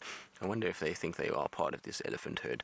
But there are some beautiful nyalas that are coming down, and you can see they're going towards the camp. I'm sure they want to try get into the camp so that they can get some delicious foods that grow inside there, and they do from time to time. We had a big male nyala feeding outside our camp this morning while everyone was having breakfast, and so sometimes they do get in. That little fence is really not big enough to stop them. It's more for the ellies than anything else. And you can see it's quite a big group of them, and that's probably got one of the biggest sets of horns for a young male. It's not a very old nyala bull, that, and it's really got quite large, long horns, so it's very, very impressive to see. And just now it was so beautiful. Two of them were displaying to one another, and they had their sort of, that crest or that ridge of hair on their back was up, and all the light was catching it, and they were kind of glowing yellow around them. It was very, very pretty. Now, of course, they have that hair just for their mating display, and when they're trying to establish dominance and territory, and when you get a group like this with lots of males together, you'll find sometimes they get into each other's spaces, and that's when they kind of flare up. And it's all just to try and intimidate one another with size. It's much like how you'll see male elephants posturing, where they lift their head and they sort of expand their ears and try and make themselves a lot bigger. It's the exact same thing with those nyala bull. But they always look so exotic to me with their sort of little brown feet and that long sort of chocolate shaggy coat, little white dots everywhere. Such pretty animals. You can see there's a couple of young ones in there. So at the moment there's no females around, and that's why they're probably quite relaxed with one another and not really causing too many problems. Now I see there's more elephants that are starting to arrive. There's a tiny little baby there on. Hello, little one. What are you doing by yourself? I suppose it's in the middle of that group, but it seems to just kind of be wandering on its own accord. Hey, little one. Yeah, it's being wise now and going back up towards mom. And it seems to be sort of the back end of the herd that we've got, because the herd that we had earlier that came down towards the water is now just slowly drifting away. So this maybe is just a different grouping. And you can see the nyala and the young elephant together. It's also quite a nice shot, bar the aircon box in the background. Now I'm going to try and just reposition us, because where we are now is very far away. So I'm going to try and just get a little bit closer to those elephants and use them as an excuse so we can show you the nyala a little bit closer.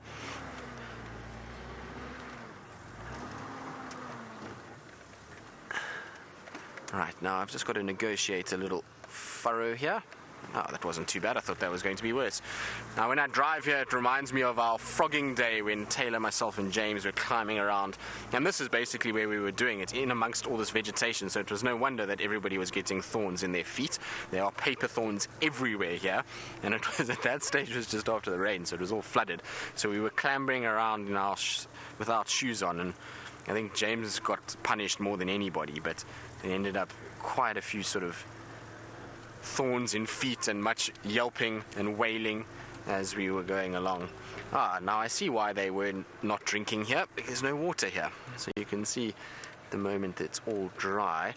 So we'll have to try and see, and that's why they didn't drink. They obviously came thinking that there would be water, and there wasn't. Now you can see all our Nyala bulls are starting to arrive now and come out of the bush, which is perfect for us because they're actually coming out into a bit of a more open section, which will be really pretty. So Seb, I'm just going to go a little bit further forward for you. And the girls in FC will be happy. There's about to be elephants coming towards them too. The elephants are crossing up towards where the DRC is. So girls, if you're in FC and you want to see some Ellies, maybe just step out the door and you'll see them in real life and not on a screen. Rebecca wants to know if she can leave the FC, but she's working. Well, Rebecca, you can do what you like. I'll just carry on talking and just keep going, and maybe you can then look and then come back in. We won't even know. As long as you don't say anything, we would have be none the wiser. So you're welcome to do whatever you like. But this is a really nice large group of Nyala males. Often you don't see this many together, so we're really fortunate to have quite a few. Now you can see these two are just having a little sparring game, which is quite common with young antelope males. They'll do this just to develop their neck muscles and get themselves nice and strong for when they do actually have to breed. Now we're going to stay with our Nyalas a little bit longer and see if these two carry on getting up to no good. While we do that, I believe Brent is with something that would like to hunt these guys. Well, they failed on their zebra hunt. They've now spotted some warthogs. Yeah, she comes right next to us. She's jogging off up the hill to where she spotted the warthogs. She's going to jog straight past an elephant. I'm just going to duck out of the way. Look at that. Isn't that incredible? So the warthogs, can you see them still, Eggs? Were on the tree line up ahead of us. And that's what they've been eating a lot of recently. I can't see the warthogs anymore. There's a family of about 5 that they spotted. And now they're off. I think they've also lost sight of them.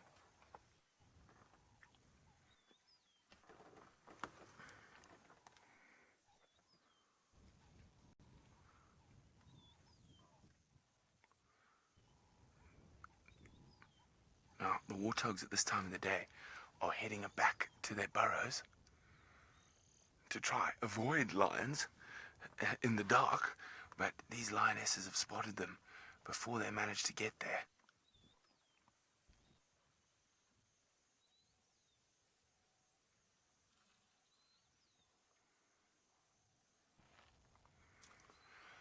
Hi, Lara Moore.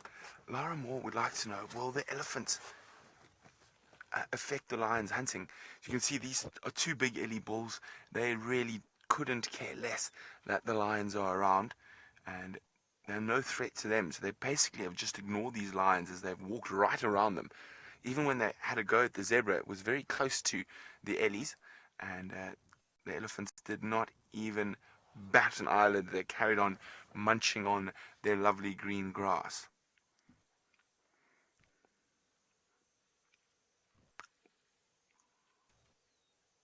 I can't see the warthogs just yet. But that is what this pride specializes in when the migration isn't here, is warthogs.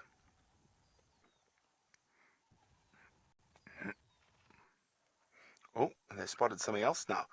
As I said, there's just so much stuff around, and I probably don't know where to look to get a meal.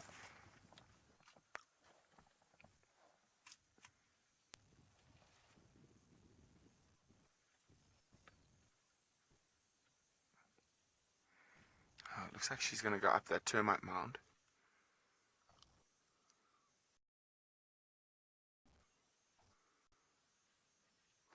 Now Samantha's wondering, are lion prides in the Mara bigger than the Kruger? Difficult to say. As I said, I haven't been here long enough. But I would say probably on average similar to smaller sized. You don't really seem to get those mega prides. And even the really big prides that are sort of 20, 22 individuals tend to spend more time apart in 2s and 3s than they do all together.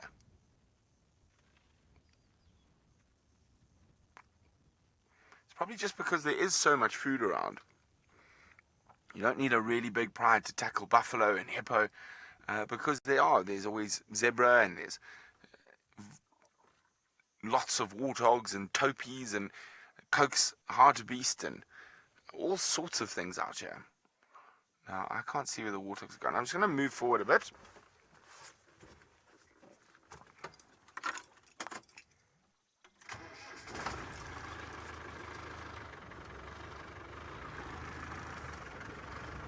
Now, we're going to go really slowly through here, as the elephants have really made quite a mess here. Lots of footprints when it was waterlogged.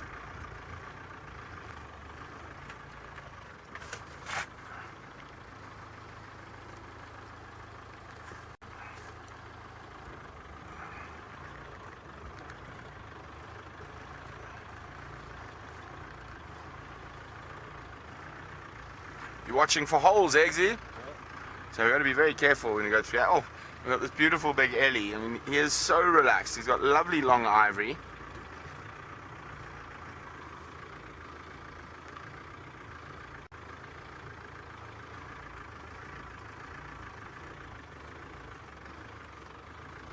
Oh, sorry. Oh, Daniel, I didn't quite grab that. Get that question. Let me just switch off the car. It's quite noisy because I've got to sit quite low down. Let's see. Look at that.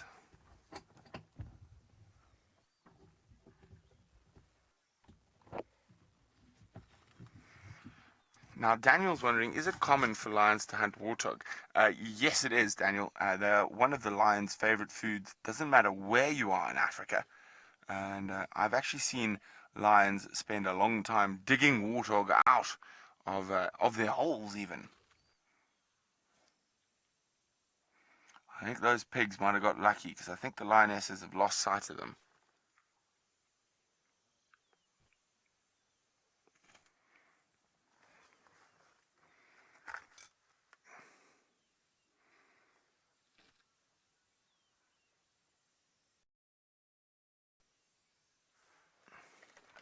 Okay, well, we're going to wait here.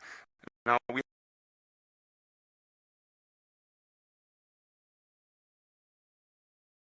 Sorry about that sudden departure from the Great Plains of the Masai Mara, but obviously there are difficulties associated with bringing you a high-definition wildlife show live from the wilderness. Yeah, that's the bump that I have to give you. Now, what we're looking at here is something quite special, because to me this is the greatest crime perpetuated by any creature out here in the wilderness. It is the cruelest, nastiest, most horrible way for any animal to die. I have now managed to change my radio channel by mistake. Hang on 1 second.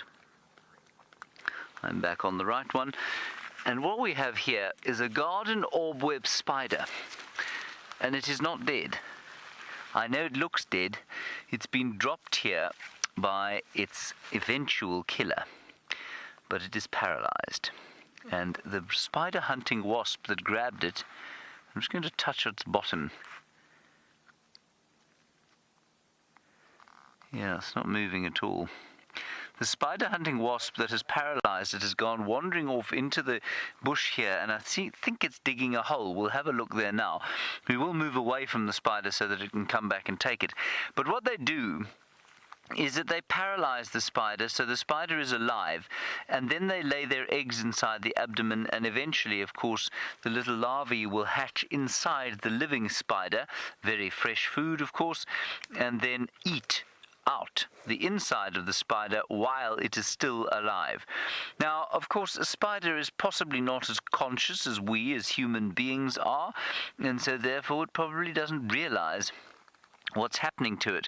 But if you wouldn't mind, try and imagine being inside your brain, being inside that of a spider's, and knowing that you are paralyzed, and that the ultimate cause of your death is growing within you.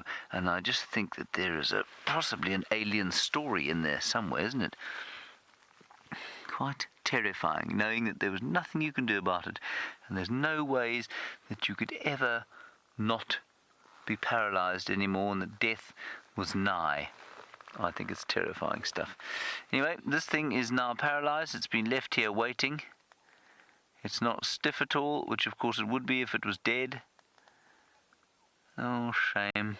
Mrs. Garden or web spider. I'm very sorry. Anyway, the wasp, I think, is here.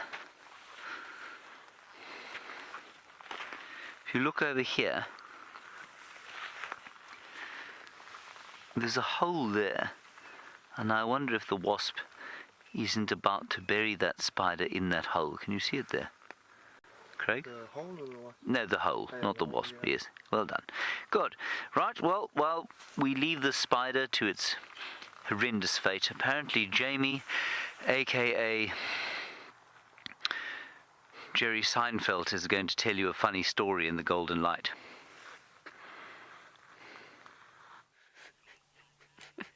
Oh, dearie me.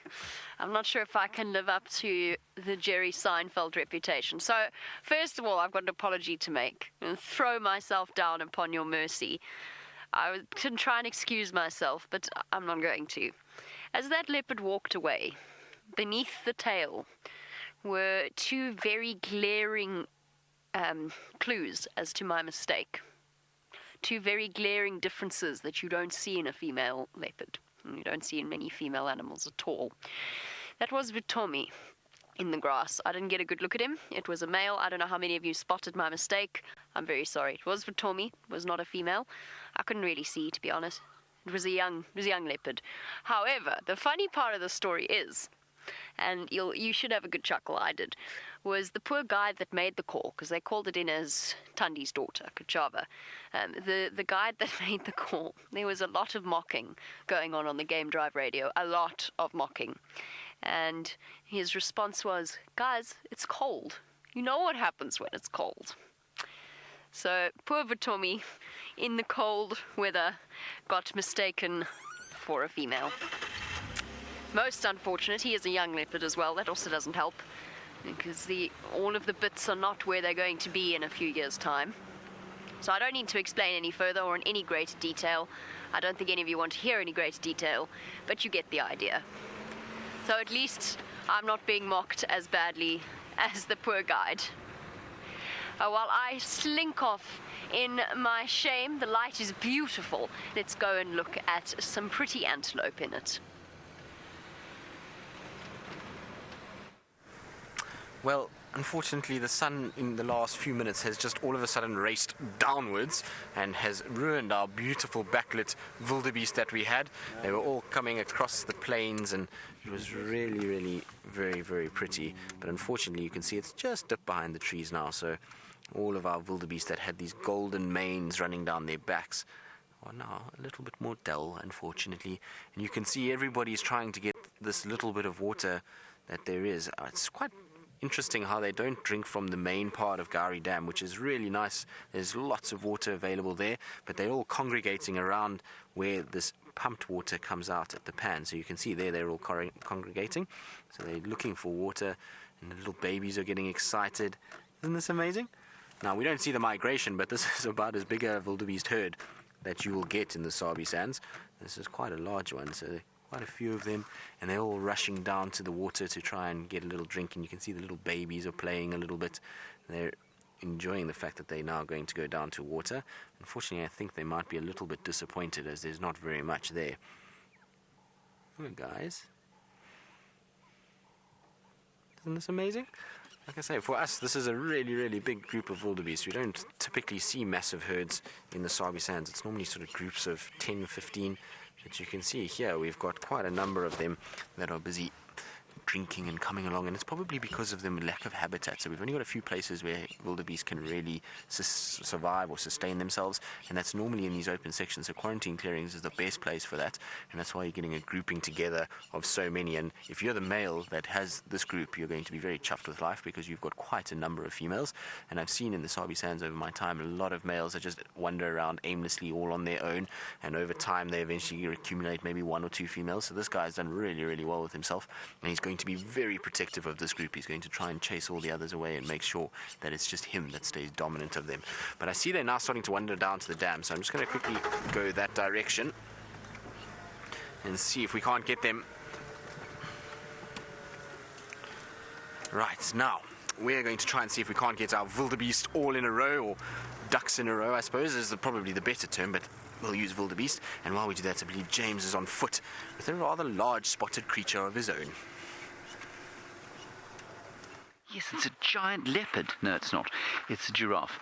But it's very cleverly hidden itself behind this tree. It's no more than, I don't know, it's about 25 meters away. It's really close by. But it's hidden itself very cleverly behind the tree. Here we go. Now it's looking around the bush. Here we go. Let's stop walking. Can you see it there, Craig? It's that tall thing. It's about 4 meters tall. 900 kilograms or so.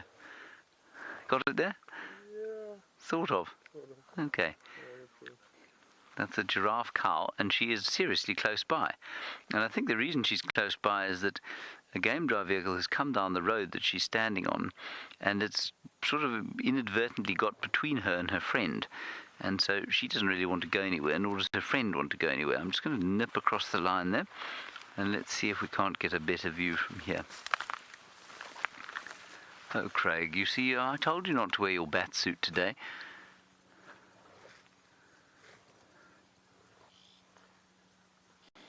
They're such fun on foot. Let's keep going. Let's go around onto the termite mound here. This is the termite mound, by the way, on which I last saw Hosanna. This will be a nice view here. Ooh, we've got three giraffe here.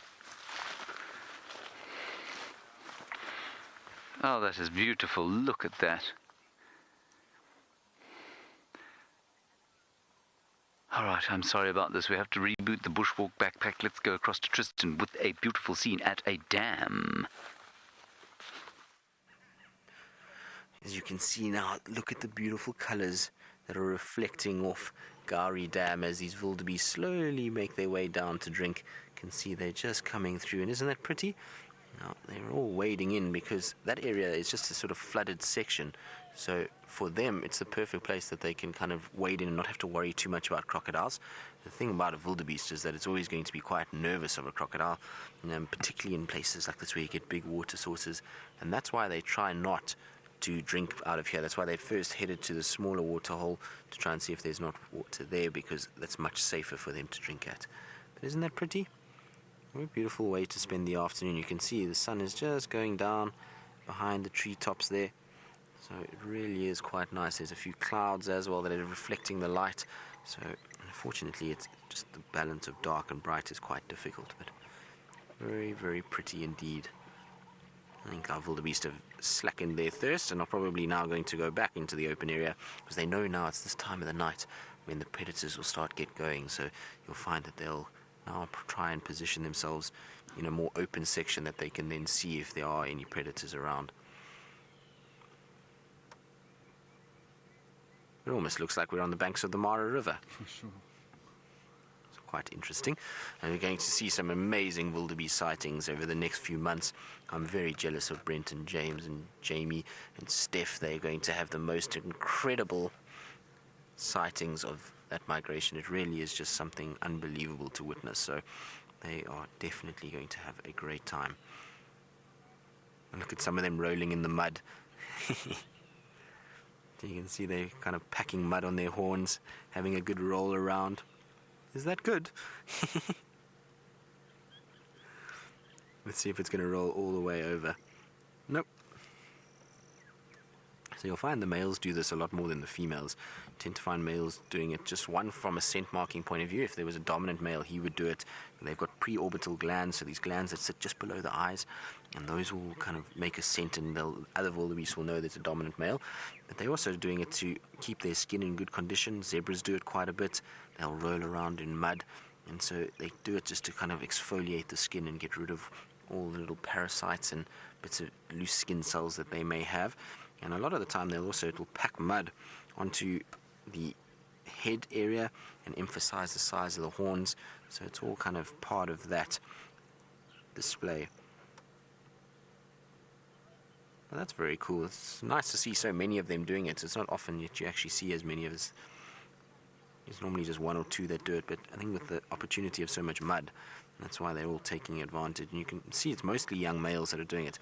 And that's quite a nice picture because you can see a young male on the right-hand side and then a female on the left who's got that sort of cream-coloured top to the horns, whereas the male's got the darker colour, although she's being very feisty, being very naughty.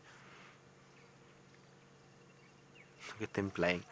So it's both young animals, and that's why they are playing a little bit like it.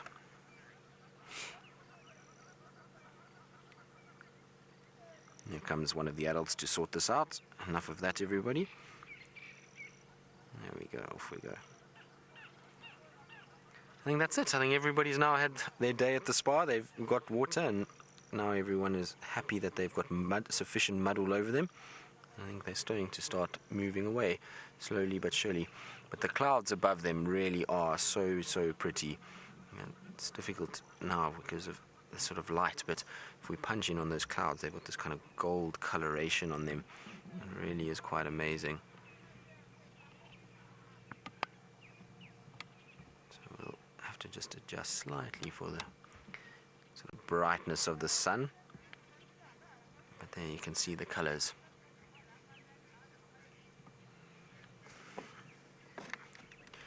So, Gremlins General, you're asking about the South African GNU, and just didn't catch the last part of the question, Rebecca, so if you can repeat that.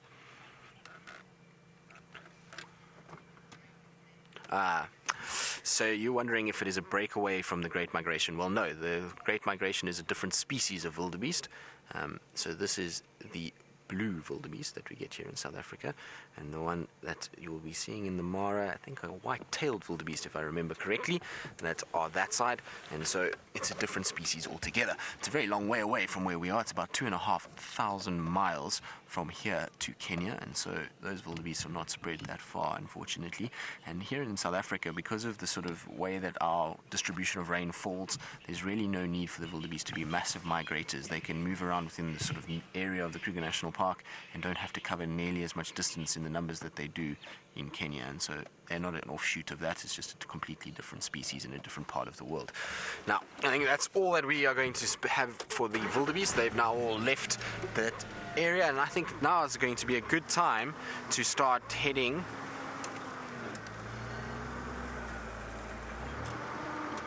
so while we go and try and see if we can't find any sign of Hosanna, I believe Jamie is sitting admiring the long wavy grass and beautiful light on Cheetah Plains.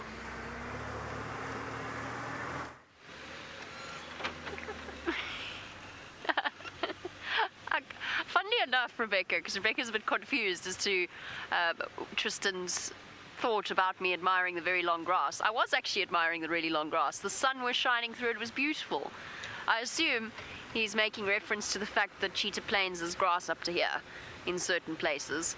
Right, let's find you a nice view of this sunset, because it's the one thing that winter gives us that is, there's two advantages to winter out here. Three. One, the sunsets and the sunrises are spectacular. Two, it kills off all the mosquitoes, and we'll chat a bit about that in a little bit. And three, you get to see unusual creatures like pangolins and so on coming out before dark. I say with great hope and expectation. Now come now, there must be a good view somewhere. Let's get to this open area. It's just ahead.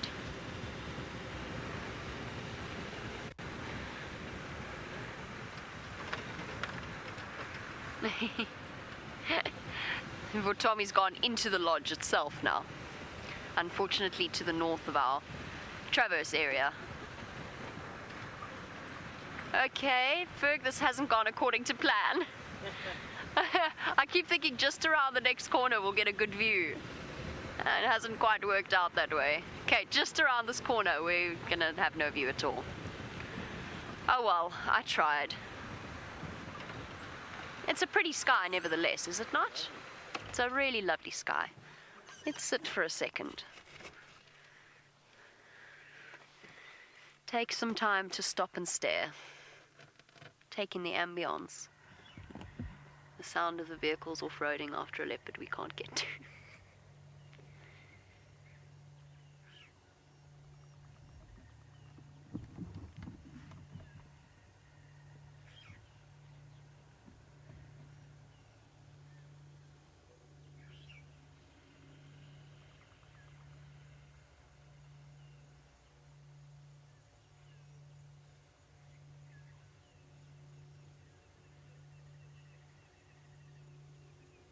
Very pretty.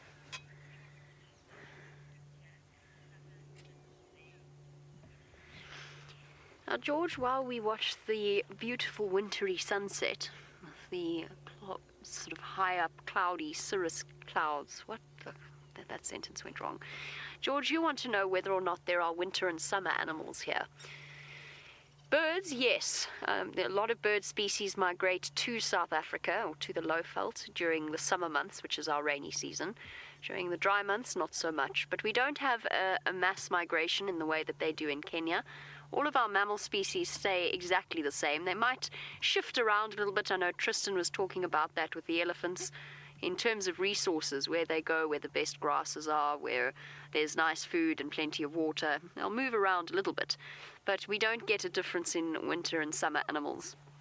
But when I mentioned the nocturnal animals, basically what I mean by that is things do come out slightly earlier, thanks to the cold temperatures. Oh, it sounds as though James is really on a roll with his bushwalk this afternoon, and he's found you something. It's either in caterpillar form or in moth form. Either way is very pretty.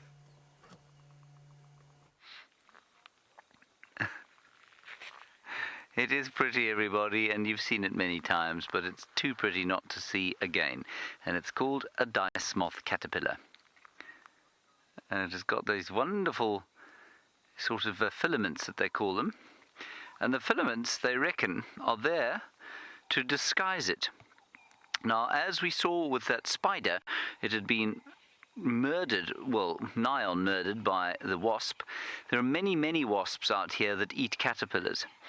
And the thought is that these filaments either discourage or indicate to the wasp in some way that it's already been killed and there are already things growing out of it, or that it's diseased in some way. But we think that the filaments perhaps protect it from being eaten by a wasp. Now, the reason I was having a laugh when you came across here was because I had just fallen on my bottom, and Craig was laughing and ruining the fact that we weren't live at the time. See, it wants to come say hello to you, Craig. I don't know why, given that you were laughing at me. Alright, what we're going to do is just walk along the road here because there's a hippo in the dam at Twin Dams. Unfortunately, Hosanna is not here. Good luck, dice moth. May you become moth, not remain a caterpillar until some bird chews on you. Careful, Craig. That is Ziziphus mocronata. If you get stuck on that, you'll never be released.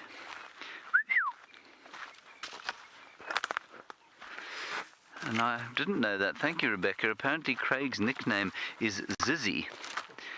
Craig, when did that happen?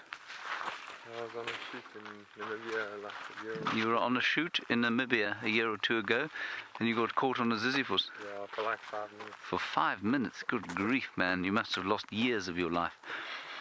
Okay. And the hippo's just over here.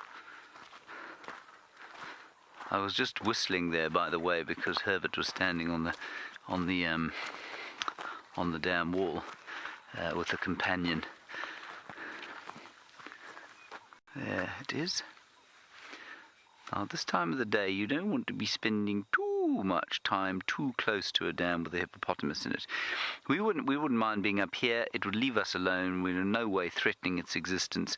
It wouldn't sort of decide to come out of the water up the bank at us. But if we got too close to the shallower parts of the bank, we could well have a bit of an issue. But we're not going to do that. Let's move just a little bit further round, because there is, as I think Jamie has shown you, a beautiful sunset in progress just over there. Isn't that fantastic? And if Craig manages to hold the camera very still, which I'm sure he is doing, you may be able to see the clouds moving quite fast from the south towards the north. And perhaps more rain is in the offing, which of course I'm a little bit tired of right now. I know I shouldn't say that, but really it's a little bit cold for rain these days. Now, we have shown you a hippopotamus, we have shown you the sunset, Tristan's shown you an elephant, we've shown you an elephant, but Tristan is now going to show you elephant and sunset. Well, we had an elephant in the sunset. There are still some there, but isn't that beautiful with those clouds? There's a couple of ellies that are just rolling through. So we've got another herd that's on its way to Vuatela Dam. It seems, or Gari Dam, should I say? It seems like we are destined not to leave here, as we were kind of followed the other elephants down. Then the Nyala came, and then the wildebeest, and now we've got another herd. And isn't those colours in the background beautiful? We've got those light pinks just coming through as that sun is set. It really is quite a spectacular scene. And this herd is in no rush to go anywhere. They are very, very lazily walking around, slowly feeding as they go. There's a couple of them are starting to come in front of the vehicle as well now, which is quite nice. Now, with James on this, it is far too cold for rain. I really don't feel like we need some rain somewhere in this area. And isn't that nice? For the screenshot people, there is the shot that you are looking for. Sunset, elephant framed by the fallen over dead tree. Doesn't get much better than that. That is really very, very pretty indeed. It would be nice if the elephant was closer, but other than that, it is very, very, very pretty scene indeed. Well, I'm quite happy to spend all my afternoon with the elephants. It's been an absolute pleasure to have them. Now, I see we've got a little cheeky elephant coming on our left-hand side as well. You can see they spread out in front of us. Hello, little one. What you doing? And you can see those clouds that James is referring to about the rain and cold weather. Now, hopefully those decide to go away from us and not towards us, because it definitely looks quite ominous, doesn't it? It's a very sort of dark blue color, and they're coming in from the south. Now, normally when we get rain, that's where it comes from, that sort of southeastern area where Jamie is on Cheetah Plains. That's often where our rain comes from. So hopefully it's going to stay away, and we're not going to end up with too many issues. And you can see that's really such a beautiful picture with the elephants moving through as well. Really, really nice.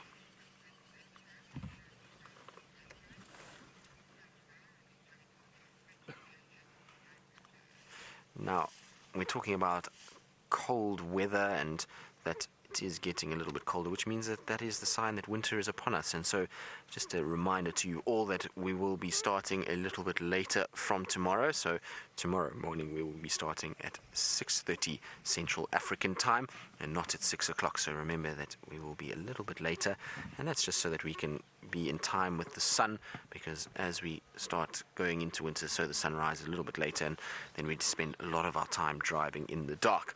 So that's quite nice as well. As I said, you can see on the right hand side, so we're jumping around a little bit, and that's because of the amount of light that we've got. And it really is so beautiful to see that sunset with the elephants underneath it. Isn't that nice? Oranges, pinks, blues. We've got every hue. Mother Nature is showing us every little bit that it's got this afternoon, and we're being absolutely spoiled. I think that could probably make this picture a little bit better if there was a leopard sitting in this tree.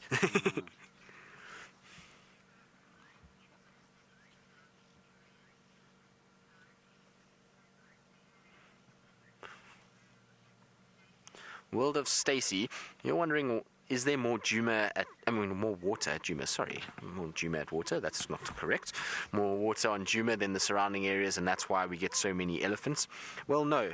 So the thing is, Stacey, is that within the Kruger National Park system, there's quite spread rainfall, and so some years we get more rainfall than in other areas, and then other years it's different. So, I mean, last year we had very little rainfall in this area, and so we still saw the elephants passing through, but they didn't spend nearly as much time. Now, because we've had a bit of better rainfall, and further north of us, up towards sort of the central parts and northern parts of Kruger, they haven't had the same amount of rain as we've had. They've had far less, and that means that they don't have as much water, and that will then draw these elephants back down into this area.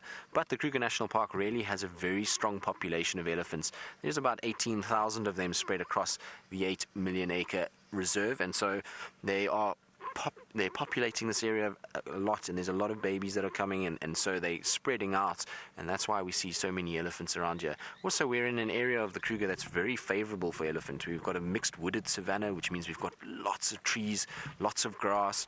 It's absolutely perfect habitat for elephants, and so for them this is like heaven. They've come to a place where there's water and there is food. And the other side of it is that in Djuma, because there's no riverbed that flows or no permanent river, there is a lot of areas that are pumped water, like we saw just now when the elephants went to go and drink at that pumped water, and they know that that water is much cleaner than in other areas, and that's why they also like to drink from those pump pans, and so that's what happens. We also have the natural spring at Treehouse Dam, so that's quite clean water, and they spend a lot of time at those cleaner water areas to make use of that. And so that's why we're probably seeing quite a few ellies, but they bypass, they come in and out, and they go through the reserve, and we see quite a few of them.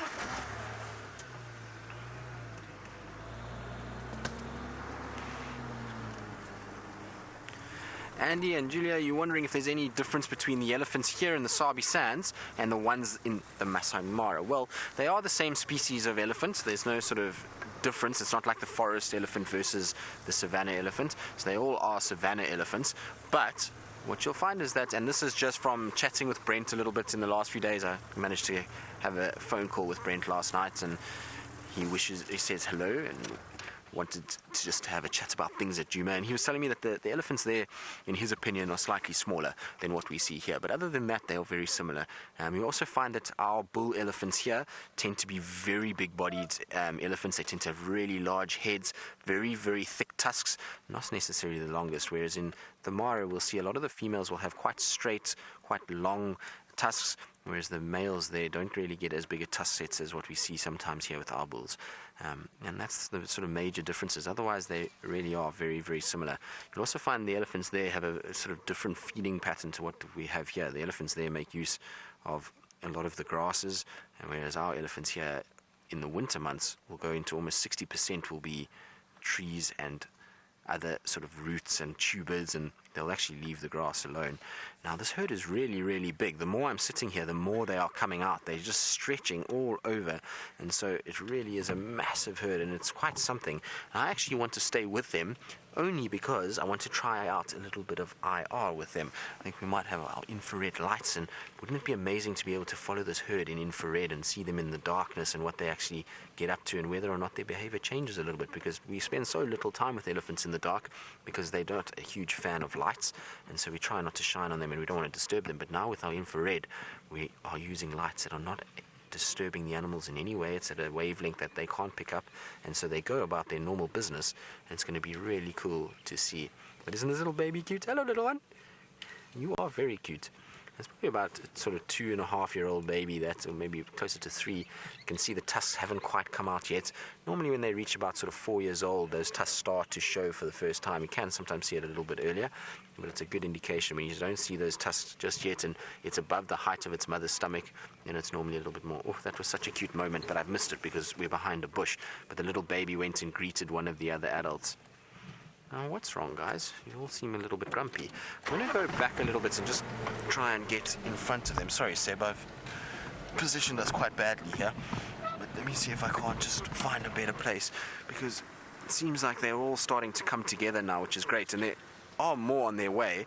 And it seems like they're going now down towards the dam cam again and down towards Gari Dam. So we should have another whole herd of elephants passing through. It would have been nice if they had all decided to come out yesterday, because we were looking for herds of elephants yesterday afternoon, and we were battling with our TV show to find the herds. Steph had that big male, but couldn't find the herds, and now all of a sudden they're all right around Djuma. But isn't this amazing? You can see just on our left-hand side there is so many of them, and just kind of driving along with the herd, and slowly but surely they're making their way out into the open with that beautiful dark sky in the background. It really is so, so pretty, and we're being so spoilt by the elephants today. Thank you, guys. And I hope you at home are all enjoying it as much as I am. It's so nice to spend time with them and just be in amongst them, and to have one herd after another rolling through is such a special experience. And I actually know this herd now that I've just seen one individual in particular. You can see this one with the outward curved tusks.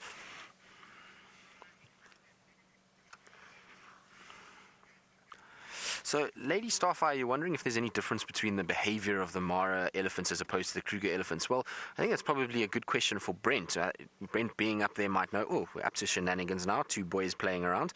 I'm not 100% sure, so I wouldn't probably be in the best position. Brent will probably have a lot more experience with that after spending now the last month up there. He'll be able to tell us a little bit more, and I think we are going to learn a lot more about this.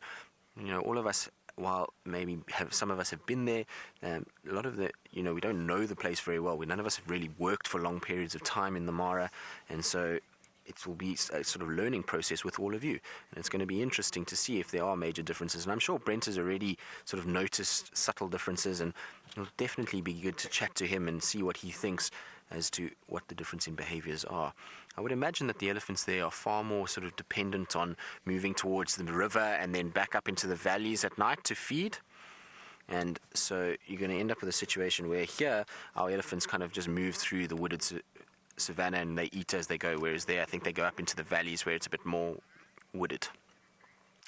Now, so Rebecca's just reminded me that the sun is down in Kenya, so Brent is already back home, which means that we'll have to ask him these questions about the Ellies tomorrow, or I will phone him and ask him, and then we can give you an answer tomorrow morning as to what the difference is. But I know that they do move out of the sort of grassland areas and then up into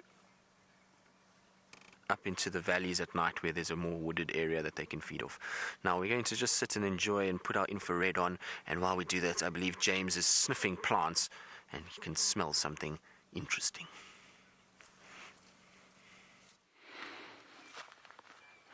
I can smell the buttered popcorn smell.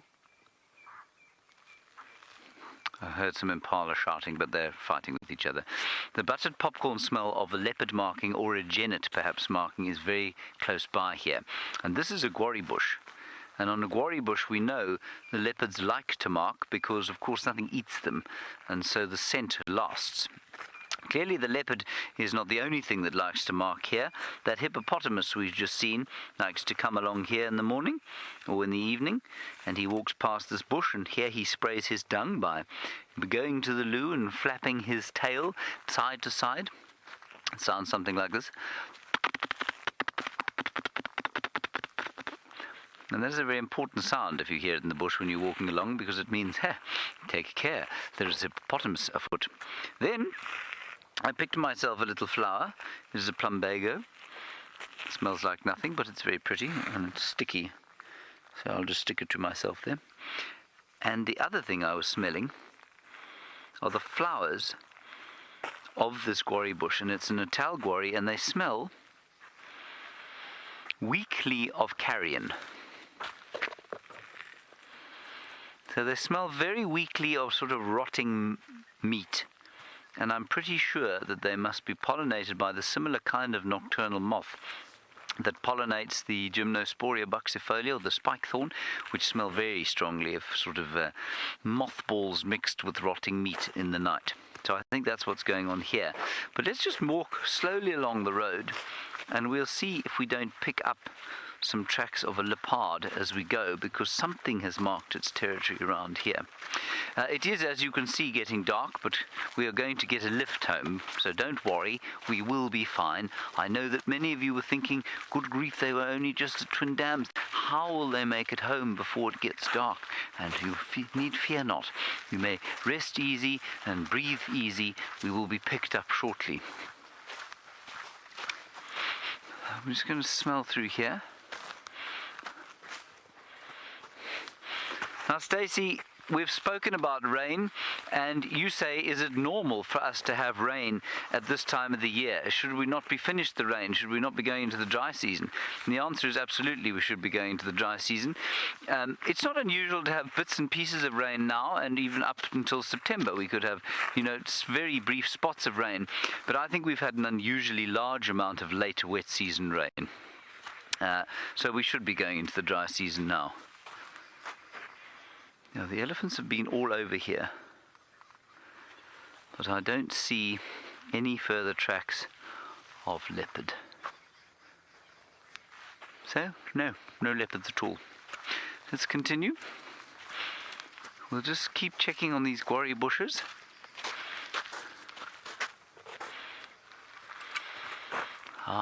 No buttered popcorn there. And it really does smell like buttered popcorn there it is again.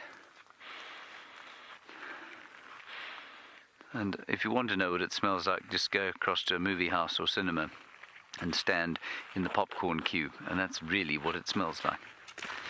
Right, our lift has arrived. This is a relief. It's starting to get rather dark out here. We'll see if we can't find you one more interesting thing, simply because there are a huge number of babblers shouting over there, and I wondered if they weren't perhaps alarm calling. But they don't seem to be. Nope. No. Apparently you're going to stay with me for another minute, so let's see if we can't find this bird that's gone hopping in here into the darkness.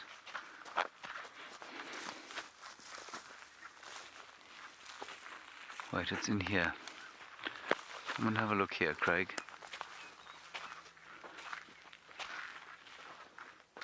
Nice and slow. It's just up here. There it is. It's a chagra. You're not going to see it. It looks like a sort of piece of coal flying around in this light. Right, let's carry on up here. Alright, I think that's probably going to be it from the bushwalk today. It's getting a bit dark, but Tristan, with his infrared lights, has still got those elephants. We do indeed. We haven't turned the lights on just yet, but look, it's Fang's herd. So Fang is back on Djuma, and isn't this amazing? Look how many elephants there are in front of us. This is just so amazing. We are being absolutely spoiled by these elephants this afternoon. There are so many here. I don't even know how many there are. What do you think, Seb? 30? Maybe more. More even. It's amazing. So I'm going to try and just get ahead of them again. We've got some young bulls that are playing a little bit of argy-bargy behind us, and they're all now going towards the water. And I think we're going to have this very similar situation that we had with our last herd, where they're going to expect to get water at that pump pan, and there's not going to be any, but I'm hoping they're going to go down to the dam. But isn't this amazing? We are really special.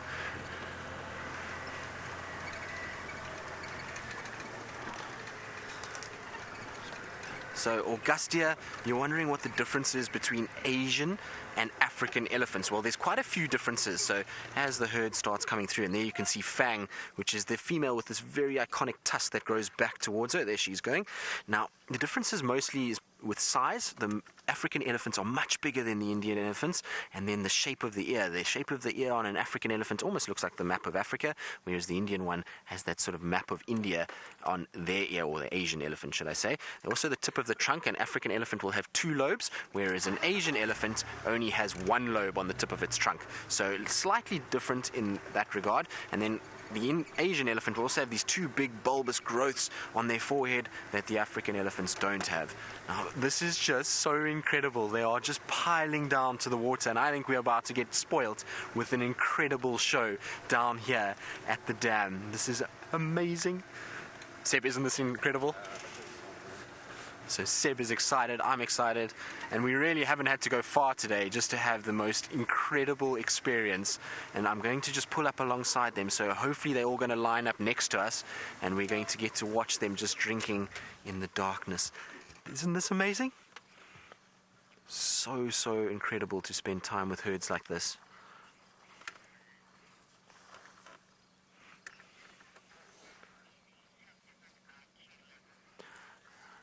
So, Laura, you're wondering if animals of the same species have different IQ levels. Well, I would imagine so. I've watched quite a number of animals in my time, and some of them definitely seem to be a little bit brighter than others of the same species. But it's something I suppose is very difficult to quantify and difficult to measure. So it's something that I don't think we know for sure.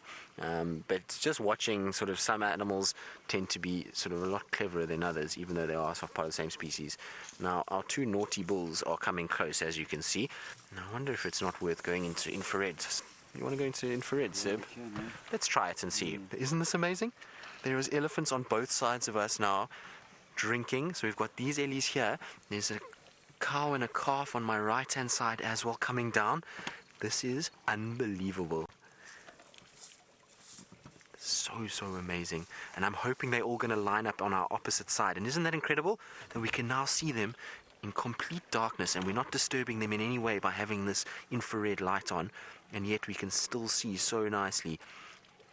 Hello, guys. Isn't this amazing?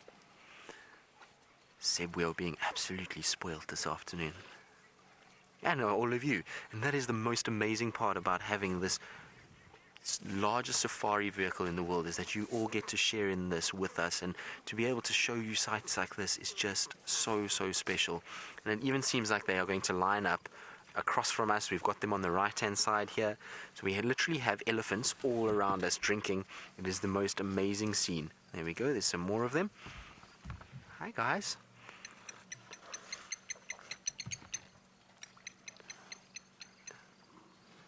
Now I'm going to just stay quiet for a little bit so you guys can hear them as they slurp up water and drink. It's one of my favorite sounds.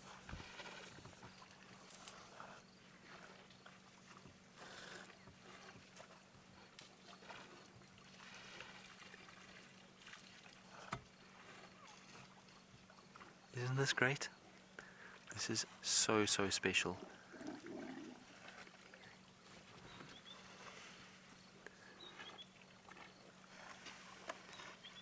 Now, as they're drinking like this, they are sucking up on these adult animals. Can be sucking up close to 8 liters of water at a time, and they'll then be pushing it in. And an elephant in a day, and today's not particularly been a very hot day, but in really sort of hot days, they can sometimes drink as much as 150 to 200 liters, which is really quite amazing for them, the big bulls. Smaller elephants like these will probably only be getting close to 100 liters a day, but that is really massive. Now, hello little ones. Now, you see that their eyes do glow a little bit, so they do look quite scary in this sort of infrared light. It almost looks like they got these kind of glowing eyes, but now we're going to spend time with this herd because this is just so fantastic, and we are being absolutely spoiled. And while we do that, I believe Jamie has found a giraffe in the dark.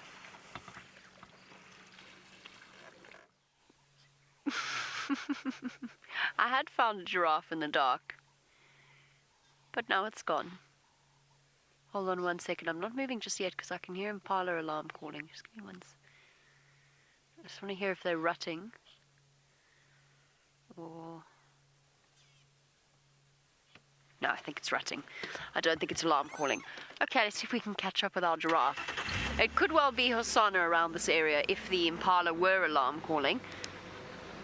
I've never done infrared. Well, I mean, I'm not the one filming, but I've never sat with giraffe in infrared. So this could actually be really lovely. It sounds like Tristan has had the most spectacular elephant sighting. It's amazing how they all just emerge all of a sudden. Hey giraffe, please don't go away. I want to film you in the dark. Or, alternatively, get your silhouettes against the sky. That will also be very pretty. Hello, big girl. Oh, are we going to make it with our momentum? Yes, we are. Perfect.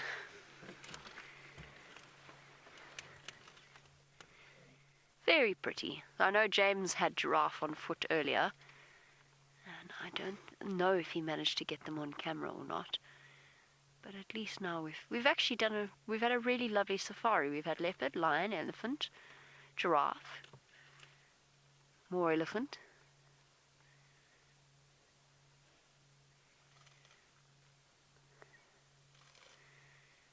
A paralyzed spider, says Rebecca. Yes, indeed. A paralyzed spider as well. Shame, poor spider. I always feel sorry for them. You can actually hear her stripping the leaves off the tree.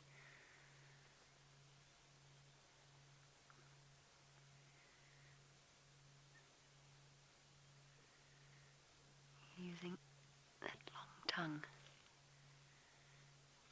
Can you hear that, Ferg?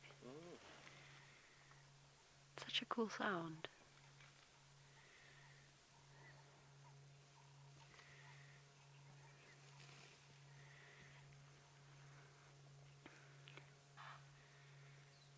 Apparently, unfortunately, you can't hear the rasping of the giraffe as she munches away.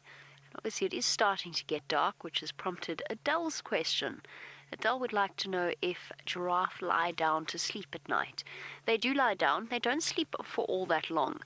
Most of our bigger animals tend to have very, very short sleep cycles.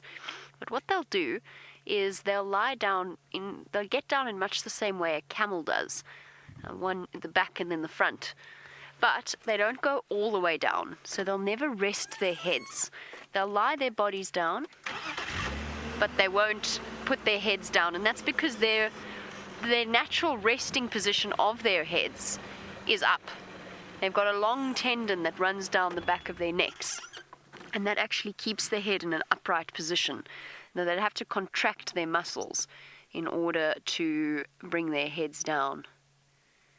Here she goes, wandering off into the distance.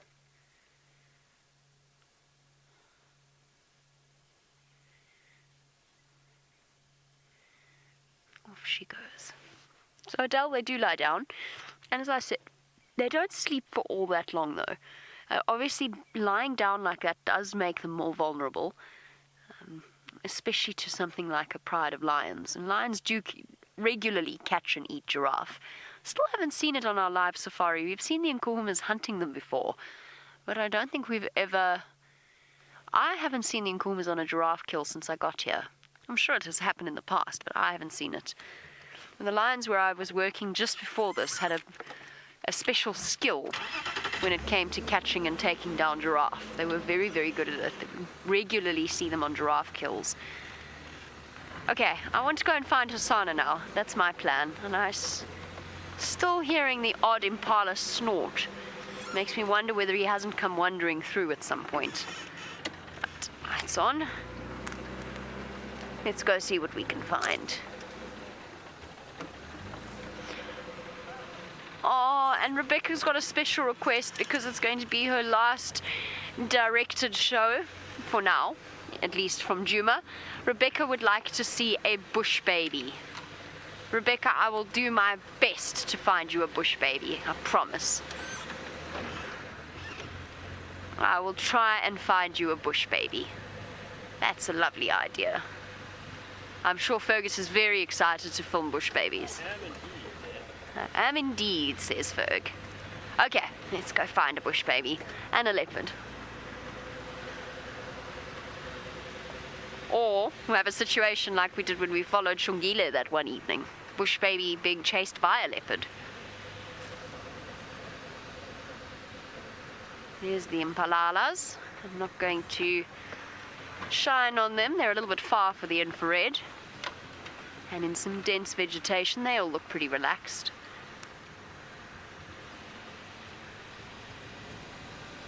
Oh, I'm sorry, I didn't mean to cause mass panic.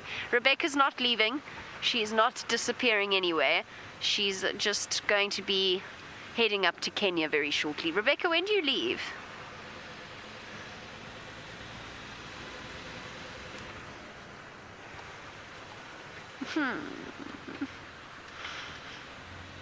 Rebecca leaves tomorrow morning and then gets to Kenya on the 23rd. So she's not going anywhere, everybody. Trust me, there would be tears if she was. Rebecca's basically the mother of our camp, Mama Bex. On Mother's Day, we all wished her happy Mother's Day because she basically looks after us. With great love and great maturity.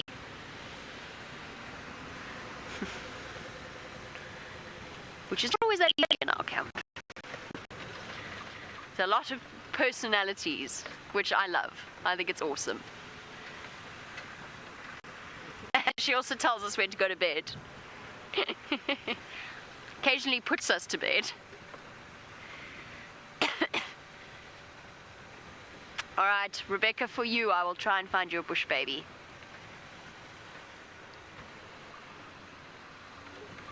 Adele, you would like to know if there are bush babies in Mara. There are, and apparently Brent tells me, he was very excited. We were chatting one evening and he says he saw a melanistic thick-tailed bush baby. So the greater Galago, the big bush babies, he saw a melanistic one, a black one, which I didn't even know was possible. So I'm quite excited about that as well. There will be bush babies, different species of bush babies, apparently. I'm very excited. There are so many new things that I'm going to see that you don't think about something like a bush baby, but bush babies, chameleons, there's so many different things. And I know that we're going to be doing Ooh, Rusty, why do you feel like you're leaning so far right? I feel like I'm about to fall out of the car. We're going to be doing quite a lot of nighttime filming, so we will see things like that. Ooh, it's exciting. It's exciting, it's exciting. Rebecca, can't you take me with you earlier? No, I'm joking. I'm not in a rush to leave Djuma. I haven't seen Nkanyeni yet.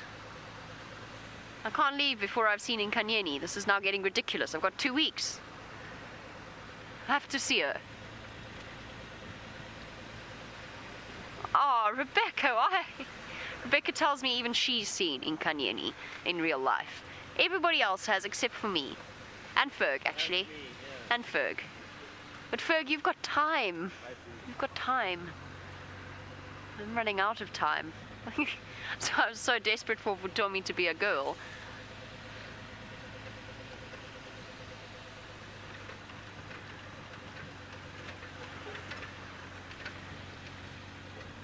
All right. I know that Tristan's been really, truly enjoying that wonderful herd. Let's go back to him and one of my favorite elephants. Well, we have, Jamie. We've been so spoiled by elephants. Once again, the elephants just seem to be outdoing themselves the last few days. And Fang, always, this herd is so amazing to spend time with. They're normally very relaxed individuals. They like sort of spending time around the vehicle. They don't really worry about it too much. And so just to have this many animals around you and to be able to do this in the dark, normally we would have left these elephants long ago because we would be worried about affecting them in any way. And to do this in the dark and be able to sort of spend time with them is just so amazing. And to watch them come down and drink in the sort of social order of everybody, and you can see now that they're drunk, everyone is spreading and starting to move back up into the thickets to go and feed for the night. But what an amazing sight we've had, and seeing Fang drink like that, she's such an iconic sort of individual that tusk really stands out, and it's so amazing just to watch her. And we're saying to Sebastian, with the infrared, the tusks all seem to be much brighter, and so it just sort of amplifies that growth of that tusk and really becomes quite an iconic image to see in this late evening. This really big female elephant drinking with this sort of cloudy sky in the background is such a special thing. And Sebastian was saying to me, he was commenting that at one point just now he just had to look up from his lens just to take in this whole moment, because it is so special just to be here and just to have them spread around and listen to the sounds as they move and they drink and kind of play with one another. It's really very special indeed. But I think that's probably it now. I'm sure as Fang starts to move, the rest of the herd will start to follow. She's normally one of the sort of ones that moves the most, and as she goes, she's a higher ranking female. Most of the herd then wraps around her and carries on.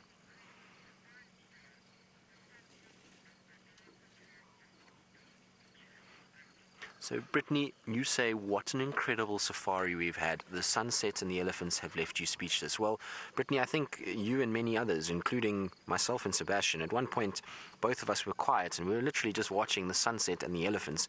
And it really is just the most amazing thing. So I think we've been very spoiled. Jamie's had Vitumi as well. James had elephants on foot. It's been such a special afternoon. We've really had so much luck this afternoon. And this is what the amazing thing about safari is. Some days it's really quiet and we struggle and we can't find the animals. And then you get afternoons like this where it's just literally everything is everywhere, and it becomes an absolute pleasure to drive around and experience these things. And I'm so glad that we have all of you along with it. So I'm glad you're enjoying it, Brittany, and hopefully you'll continue to watch for years to come. And remember, you can send through all your questions on #safariLIVE if you want to ask anything more about the elephants.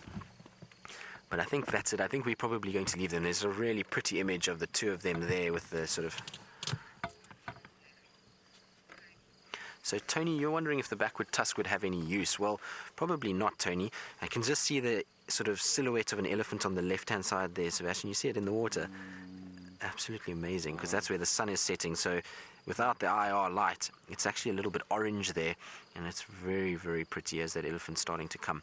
That backward facing tusk wouldn't have too much function. That's why it's so long. You can see it's very long compared to her left hand tusk.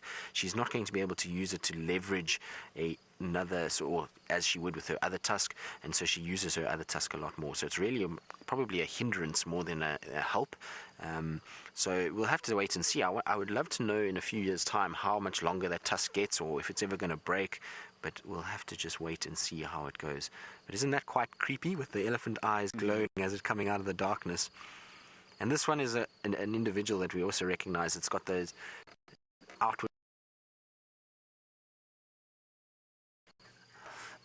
So, Del, you're wondering if the elephants will settle in one area for a night. Well, it depends on the time of the month. So if it's full moon, then we'll find that the elephants don't. They end up moving quite a bit, and they really try and sort of cover distance. It's so bright that they can.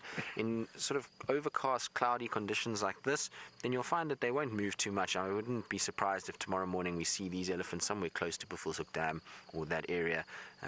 But I don't think they'll move too much if it gets very cloudy. And if it really starts to rain, then you find the elephants do hunker down. They go into a thicker area where there's lots of sort of big trees that they can get under, and then they get out of that pelting rain. You'll find them there. So it just depends on the available light, and then also the conditions as well. Right, now I think we've been absolutely spoiled, and I think these elephants are now slowly starting to move away, so we're probably going to leave them there and let them carry on with their evening and not disturb them any further.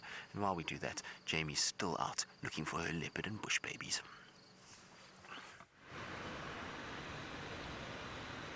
I'm scouring the vegetation for leopards and bush babies, desperate to find one or the other. I would really like to find some bush babies for Rebecca.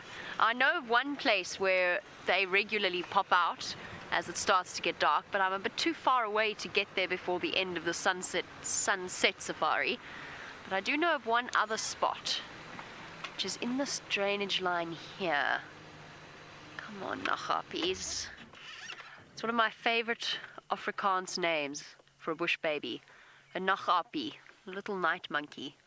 It's such a perfect description. Any Nachappies here? No, Bex. Bex, you'll have to go and stay in my house in Hoedspruit. They pop out every night. So what I'm looking for when I shine the spotlight for our new viewers, and particularly for something as small as a bush baby, what I'm looking for is the reflection back at me from the layer at the back of the eye known as the tapetum lucidum, which is how these animals are able to see so well in the dark. And in bush babies, it shines bright red. The only thing you can maybe make a mistake with is a nightjar. They also have quite a red eye reflection. And I typically don't...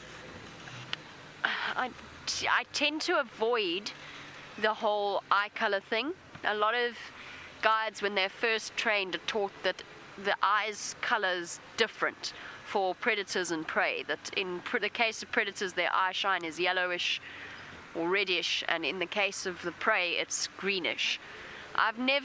It just depends upon the angle that the light hits the eye and the way that it reflects. There's far better ways of determining whether you're looking at a herd of impala or a sleeping waterbuck, or you're looking at a leopard that's looking back at you. And that's to actually look at how vivid the eye shine is. It's very, very bright in nocturnal creatures, in civets, genets, leopards, anything like that. Okay, there's one more place I've got to go check. Remember when I mentioned Shungile hunting the bush babies? Let's go see if they're somewhere around there. It's the only other place I can think of where we've regularly seen bush babies that I can get to. I checked Treehouse Dam, by the way, all around for Hosanna. No sign of him. Our little leopard cubs have become very mysterious.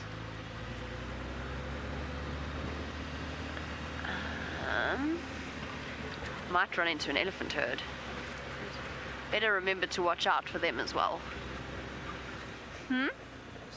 Yeah, Fergus says yes, absolutely.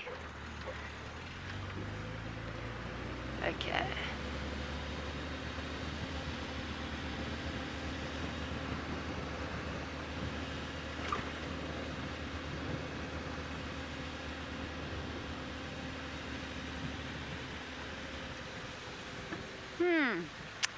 Apparently Tristan's left his elephants.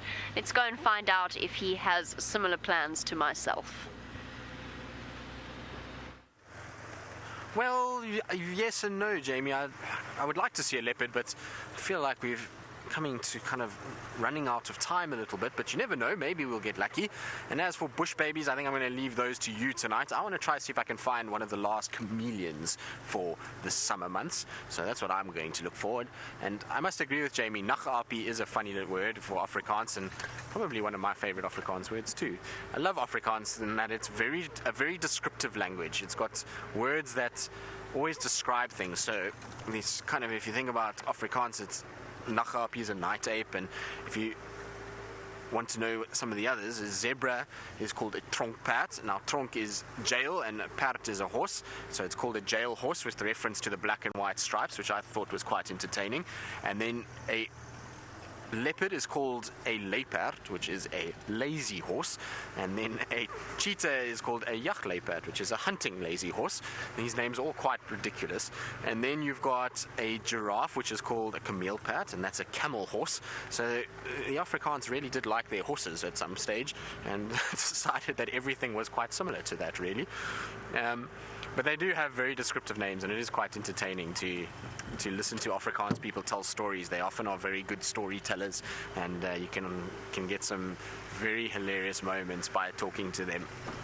So I think what we'll do is try and see if we can't find a chameleon, which I think, if I remember correctly, is a verkleur mannetjie, which means a color-changing man.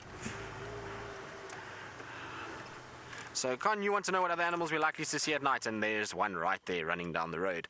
It's a scrub hare. So it's not a rabbit, it is called a hare. And these guys come out at night to be able to feed on all the little forbs and grasses that grow on the edges of the roads in particular. And they do that because they would be hunted by so many birds of prey and snakes and varying other things during the day that it's actually safer for them at night, which is quite strange. The only thing they have to deal with is owls and the odd leopard that comes past, but other than that, it's a lot safer for them. So you get them, and then you'll get a lot of smaller, more nocturnal creatures that we don't see very often, and they tend to be very shy and reclusive because they spend their time out at night. So we're talking about things like aardvarks, pangolins, civets, genets, servals, caracals, wildcats. These are all animals that will come out in the dark of night, and they do that because it is quieter, and they obviously, the cats can hunt better at night, so that's why they're coming out, and they will then sort of don't get the same amount of exposure as they do, as their daylight animals do, because we're very seldom out in the middle of the night, and so they are a lot more shy and reclusive, and so when they hear the vehicle coming, they scuttle into the bushes, and that's why we don't see them nearly as much. There are a lot of all of those animals moving around in these areas, a lot more than we think, but because of the fact that it's sort of a shyer animal, we don't see them nearly as much. Now I can just see a little bit of orange light that is coming through on the western horizon. It is very, very pretty. It must be the light from the last rays of sun that have come down in the Drakensberg. There you can see it. There's a little bit of orange. Sorry Seb, let me stop for you so that you can show everybody what we're talking about. So very pretty. You can see there's a big marula tree in the way, and those last sort of orange rays that are coming through. It would be really nice if we had a leopard in a tree with that as a background. That would be quite something. So Seb, get on it. You're going to have to spot us a leopard on the way home, if you can. Would be nice, wouldn't it? I think it would be good. I would love to see a leopard on the way home. That would be a very, very, very satisfactory way to finish the day. Now, as much as I love elephants, so Jamie has beaten me to the punch. She's managed to find a chameleon before I did, which is sad, but I'm happy because Jamie found it. So let's go across to Jamie so she can show you. I found a verkleur mannetjie, a little colour man, which I think is also one of the best Afrikaans names ever. Verkleur mannetjie. Have I got that right? Is that what it is? Or am I talking nonsense? No, it is what it is. We've got a little chameleon. And I have to say, I've been surprised by how many have been out in these cold temperatures. It does, the way it's clutching that branch, it does look so shivery and cold. It's a very chilly evening. My favourite thing about chameleons is their hands, or their feet, I suppose would be a better name for them. Look how cool they are. The way that they grip the branches. Look at that. There's just something fascinating about it. Does look like it's got goosebumps. Definitely doesn't have goosebumps, but it looks like it has goosebumps. And those eyes, looking across in opposite directions. This is the only species of chameleon that we get out here. It's a flap-necked chameleon. So called because it has, you guessed it, a flap on the back of its neck. And it's out searching for insects to grab. Much easier to spot them at night. Now, Captain Awesome, you want to know why will the chameleons disappear? They don't disappear, but they go into estivation, like most of our reptiles out here. In other words, they're going to go and find themselves a nice, safe spot, and their metabolism slows down, and they basically go into an almost sleep-like state. Kind of like hibernation, just on the basis of our sort of dry season. So that's where they go. They don't disappear completely. They live for many years, or at least 5 years. All right, okay. We are at the end of the Sunset Safari, and I've got some housekeeping I need to do. So, quickly, tomorrow morning, the Sunrise Safari will start half an hour later than it usually does. It will start at 6:30 our time, so just half an hour time difference. And don't forget about that, and you'll get very confused if you start watching and we're not on. Thank you to Ferg for his wonderful camera work. Thank you to Rebecca, ably assisted by Chantel. And most importantly, a big thank you to all of you for joining us. I hope you had fun. Who knows what tomorrow morning Sunrise Safari is going to bring? I don't know. We never know. But I can tell you that it will be incredibly exciting. Bye-bye, everybody.